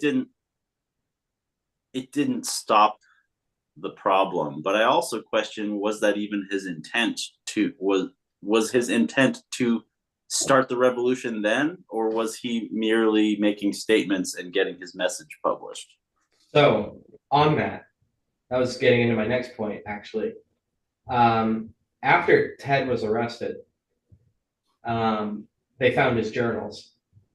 And I want to preface this by saying, for all I know, these could have been planted. I mean, realistically, why do we trust the government, anything the government says, that the feds say? So, but the story goes that they found his journals, and among his journals, he said that what he did was purely out of spite and rage, and he didn't actually have intentions of changing things for the better. He did it purely for revenge, which discredits all of this. It makes this seem like a convenient explanation for what he did. It makes what he did justified. This is the reason I did it. This is it. Now, all of that being said, this is very well. He put a lot of genuine thought into this. So to say that this was just a cover up for, it's a toss up, like if his journals are correct, that says a lot about him. Like if his journals weren't planted on him, it says that he was just angry and bitter at the world and he just wanted revenge. He wasn't trying to fix it. He was just mad at it and wanted to punch against it. But that is in complete contradiction with what he wrote here, where he's saying the reason I did what I did is to get this message out. It's because I'm trying to save the world. So I don't know what to make of that. Like I said, it could be a plan. It could have been that they just put this on him to discredit industrial society in its future. But that's how the story goes, at least, is that he wrote about these things as if he was just really bitter against the world and he just wanted to punish the world. So, oh, you go. I was just gonna say, well, we've definitely seen government institutions do that. Once they decide that somebody's guilty and bad, they'll stop at nothing they'll lie to make sure that that person gets put away and whatever. And so I would not put it past the government institution to lie, to discredit Ted Kaczynski's ideology, which it just so happens goes directly against what they stand for. So that's all I want to say. I don't, to be honest with you, I don't think that they could have, I think that they could do anything they want.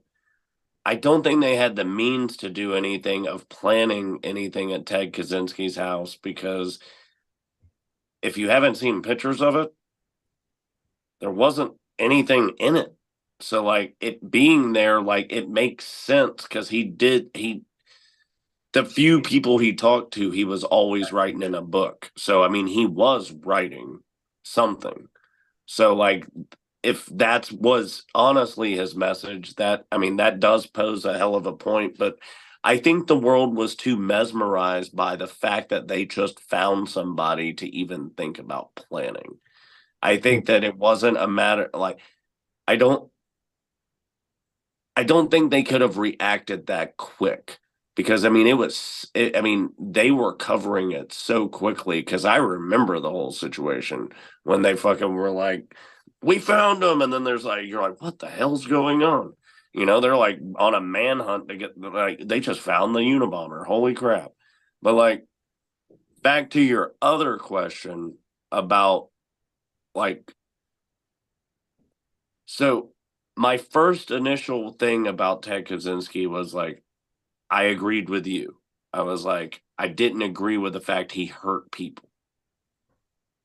But then I started thinking, I'm like, well, who he hurt is irrelevant.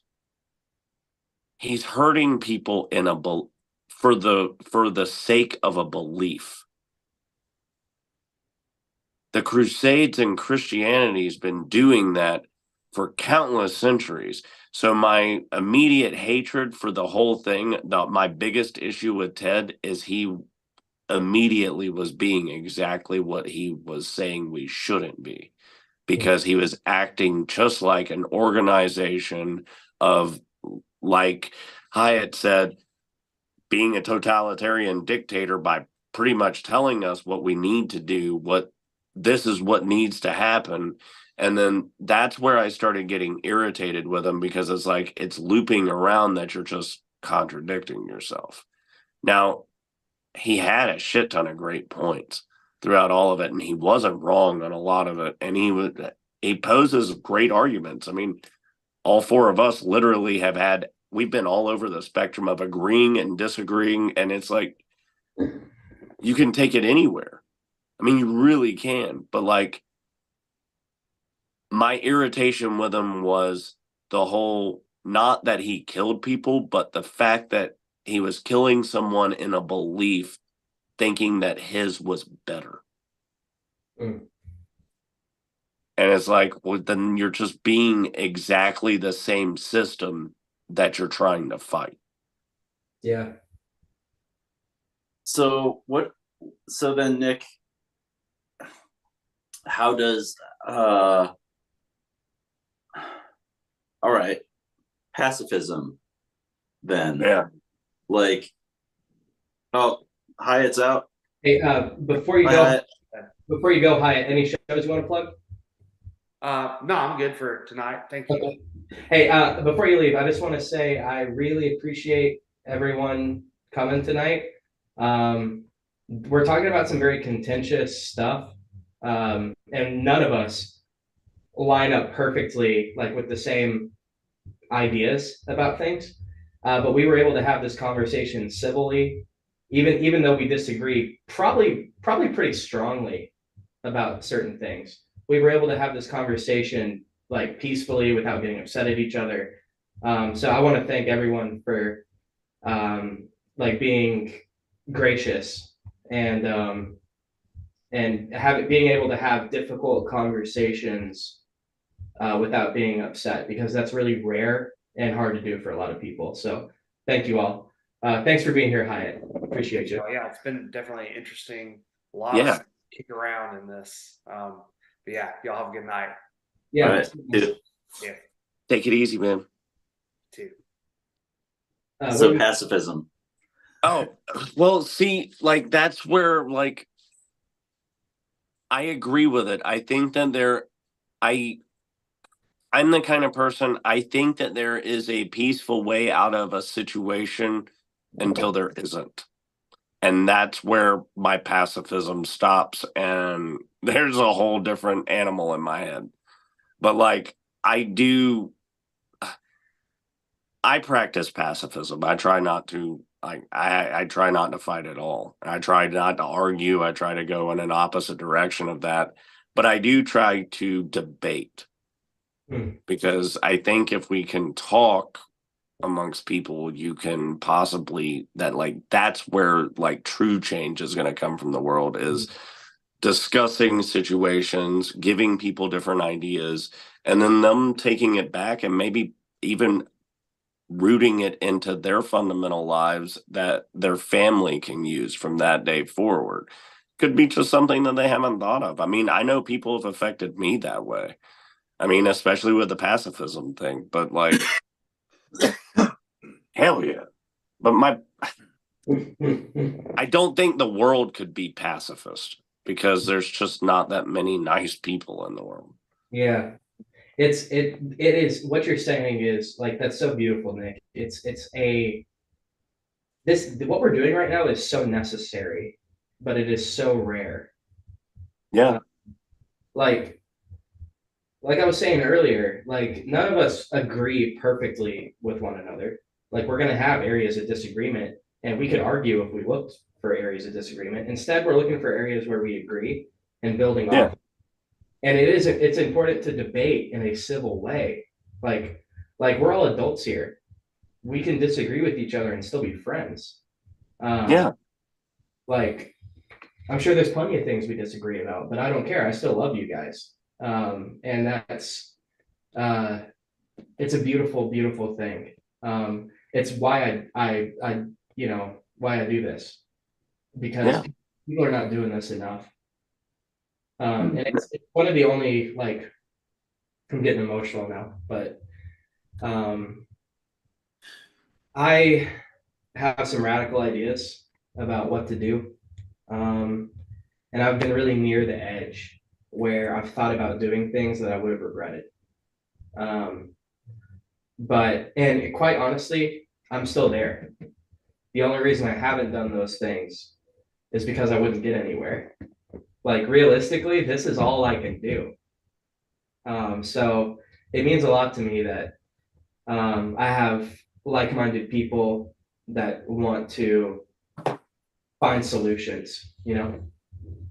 Yeah. I mean, the solution is talking. Yeah. It's finding common grounds. It's exactly what you said. The key to making this shit work, other than we're destroying the earth, like that's inevitable now because we've already set that into motion. And it's like, unless we all just kill off, like it's happening.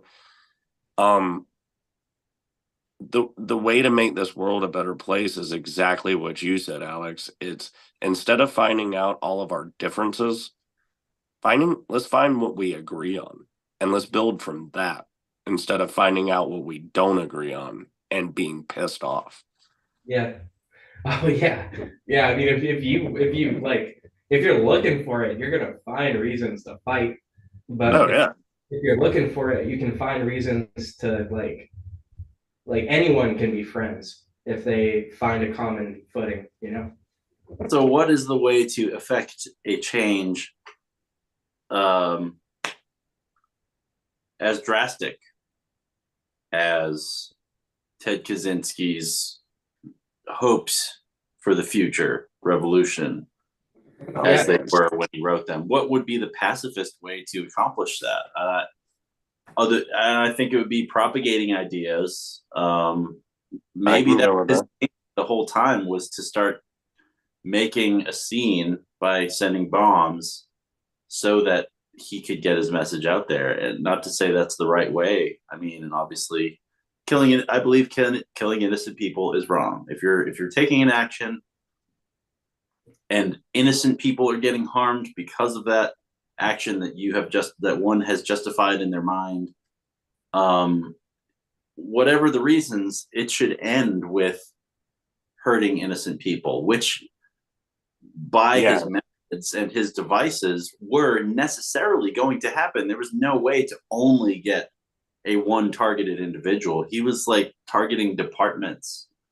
Yeah. So I think that is definitely something I can put in the box of things I think that Ted Kaczynski did wrong. He hurt innocent people. That is wrong. Yeah. At the end of the day, innocent people dying, no matter what. Like, I don't even agree with Christianity killing people, man. Yeah. It's like, that was wrong. You shouldn't have done it. Like, war is wrong, no matter what it is. It's like, dude, we can find a civil way to get this fucking figured out. Like, you're telling me all these people can't figure this shit out? seems like war has always been a way to get, well, resources. I'd say money, but in pre-monetary times when it was just about goods and resources, Or land. they would come up with a boogeyman like that. The next village over, or the next, that tribe over there, they did such and such. They killed my goat. Let's go get them. And then Yeah. they go take their resources. Like anyone starting a war has to come up with some reason to think of the other side as less than human. And Ted Kaczynski did that. He thought of his victims as less than human, and that was wrong too. I agree with you on that, because that is not right, because he knew who he was targeting to an extent. So he was looking at them as nothing but ploys to get his message across. And by doing that, he was dehumanizing them. And that's not right either. Yeah, he was playing judge, jury, and executioner according to his own ideals and acting in such a violent way, so as to execute. Yeah. So, see, like that, this is the most non-anarchist thing he's done. I mean, if you really think about it, like judge, jury, and executioner was a great terminology, but that right there goes against everything in anarchism. Because, I mean, it's such a finicky thing. It's like, dude, he's saying one thing and his actions are pointing towards another. And it's like, but again, when you have a belief, like we were just saying, sometimes you're driven by something a little bit more than just logic at that point. Like his belief and his determination might have fogged his complete, like what he was thinking was a complete fresh mind was fogged by like getting this accomplished for his likings. For as much as he dogged on leftists for being products of their environment, he was a product of his environment to detriment. And I feel like Ted Kaczynski was somebody with a unique, definitely a unique set of experiences. And anarchist ideals existed before Ted Kaczynski was even alive. Like Kropotkin, I think is, and so like, yeah, I've not very familiar, but I know what you're talking about. So I feel like the parts of me that agree with Ted Kaczynski are the parts that agree with the people who came before Ted Kaczynski. Yeah. Much like, and you mentioned Christianity, I feel like the parts of Christianity that I agree with are the parts that Christianity ripped off from Eastern philosophy. Yeah, that took from paganism and all of that. It's like, well, yeah, there you go. You I got agree with this. those parts. Yeah. Oh, well, wait a second. Let's go a little deeper. Yeah, I agree with you. I'd like, and it's also like the little 15-year-old punk in you that like has a Molotov cocktail in your hands. Like, I'm throwing this through a building right now. Shaking your fist. I mean? Yeah. Yeah, exactly. And you're making a horrible decision, but fuck it. There's a kid who did that during the riots here in 2020 in Nashville, threw a Molotov at one of the government buildings, and it was a group of them that did it. But that kid is rotting in jail alone because he ain't no fucking rat. That fucking sucks, dude. Yeah. Know all your homies ratted you out, dude. I'd be pissed. Hey, there's your next Ted Kaczynski. He's coming out and he's killing a couple of folks. I'm sure of it. I thought that the one who threw the Molotov cocktail was not part of the movement. Oh, well, maybe not, but he definitely had friends. And my point is, he went down alone. He didn't say shit about anybody. I don't know if they ratted him, but he definitely didn't rat them. That's a good friend. Thing. I think what's so irritating about that is the Crusades are very anti-Christian. It's the problem I have with Christianity is y'all don't know what the fuck you're talking about. It's like, oh yeah, the least Christian people I know are Christians. Yeah. Yeah. Right. Like I saw a meme with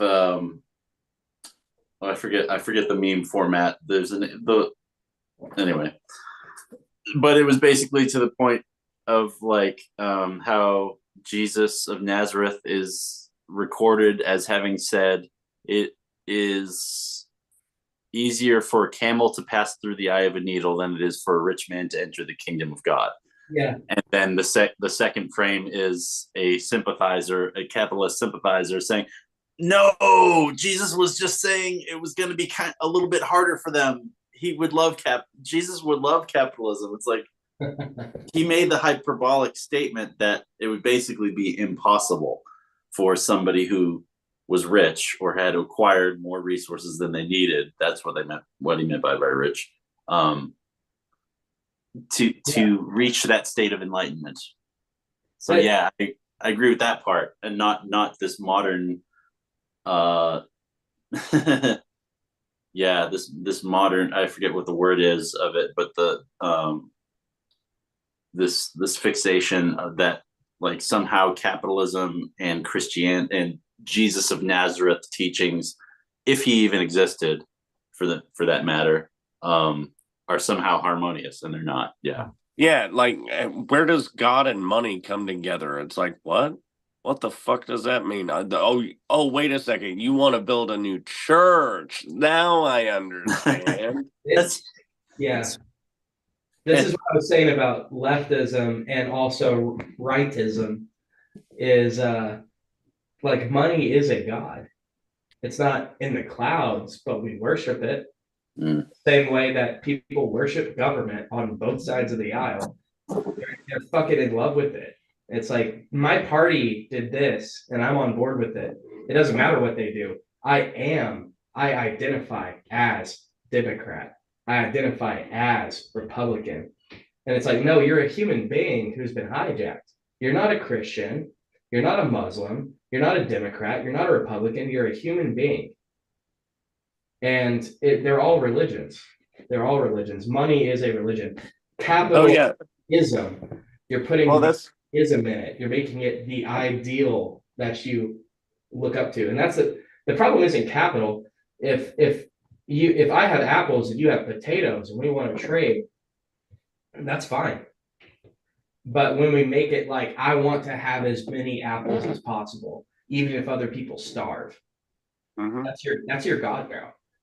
Yeah. I think it was Hunter S. Thompson actually that said it. And it's like so randomly true. He said, no matter which direction you go, if you go all the way left, it eventually turns right. And if you go all the way right, it eventually turns left. He's circle. Like, yeah, he goes. I want to see the crossover point, though. I want to see what it looks like where you're, like I mentioned, your Rush Limbaugh fans, for example, far right. At what point? Where do they meet? Yeah. At what point does Rush Limbaugh become openly queer? Like, at what point? Wait, I want to see that mechanism. Yeah, exactly. Because when that happens, it's going to be amazing. Because then you're going to have a Rush Limbaugh, J. Edgar Hoover fucking mix, and maybe a little bit of Patsy Cline. Oh, holy shit! I'm having so much fun. We've been going for like 2.5 hours though. So I guess before we wrap this up, well, first of all, anything Triangle Fire related you want to plug, Nick, for anyone watching? Let's see. Yeah, in Atlanta in like 2 weeks, 2.5 weeks, 40 Fest is going on. It's the 4-day Atlanta Punk Festival. We got some Murfreesboro bands coming down, some Nashville bands, a lot of Atlanta bands, people from all over the place. It's going to be a fun time in Atlanta. So if anybody wants to come down and hang out, come and see us. Fuck yeah. Seriously, check out Triangle Fire. They're very near and dear to my heart. They're crusty, hardcore punk. They contain your grandparents, but they go so fucking hard. Like you guys are ridiculous. You put on this Thank you. for real. Well, thank you. We aim to please. That like we put very little thought into our physical well being, but you know it ends up doing okay. Yeah. Uh, Yeah. So, any closing remarks before we wrap this up? I just want to plug the show, the New Year's Eve show. Oh yeah, Springwater. yeah. Lance is going to be playing with Kiever and Devin at New Hell Year yeah. here in Springwater. I mean, the Springwater Supper and Lounge Club here in Nashville on New Year's, hosted by the producer of this show, Neef. And there's going to be some other awesome acts there. Sydney Mays is going to be jamming out, also Booty Gum, and there is a psychobilly band playing that I can't remember their name right now, but yeah, it's gonna be lit. That sounds fun as crap. Yeah, it's gonna be fucking awesome. Yeah, if you're watching this, come to Springwater on New Year's Eve. It's Psycho Otis and his Road Killers. Thank you. That's an awesome band name for a psychobilly band too. Yeah, it's gonna be fucking nuts. Like Booty Gum is a rapper, self-proclaimed best ass-eating rapper of all time. So we got him, and we got this fucking wild psychobilly band, and then we have this jam, like this fucking acid jazz jam that's gonna happen. So Okay, I need videos of this rapper. I mean, self-proclaimed best ass-eating rapper. I'm down. You got me. Which when you're among kings like that, I mean, I feel like rap ass eating is pretty ubiquitous with rapping right now. The culture, every other rap song I listen to, it talks about eating ass. Yeah. Well, I mean, it's a stature thing. They're still working their way up. This guy has already reached his mecca. Yeah. You make a good point. It all leads to eating ass. So like, yeah, he's Thank you, Insane Clown Posse. Oh yeah. Also, next month for the book club, we're reading Perfume, the story of a murderer. This is a 1985 German novel by Patrick Suskind, recommended by my friend Derek Jones. So if you guys have the time and energy, I'd love to have you guys for this too. We're gonna have some other people there for that as well. But yeah, that's what we're doing next month. Okay. I'm excited about this. This is the only like crime mystery we've done on the show. Everything's been fantasy or nonfiction. But I'm excited to do this. This will be a change of pace. I like doing stuff I normally wouldn't read. That's why I don't read a lot of books on the book club that I recommend. It's usually stuff other people recommend because like if it were up to me, we'd read fantasy novels every week or every month. So like this is a good getting out of my wheelhouse. So I'm definitely excited about this. Hell yeah. Perfume is what it's called? Yeah, Perfume, the story of a murderer. Okay. I'm going to write that down. Fuck yeah, dude. Yeah. If you got no pressure, but if you got time and energy, I'd obviously you're always welcome here. Hell yeah. All right. Lance, Nick, thank you guys again for joining us. And Alex.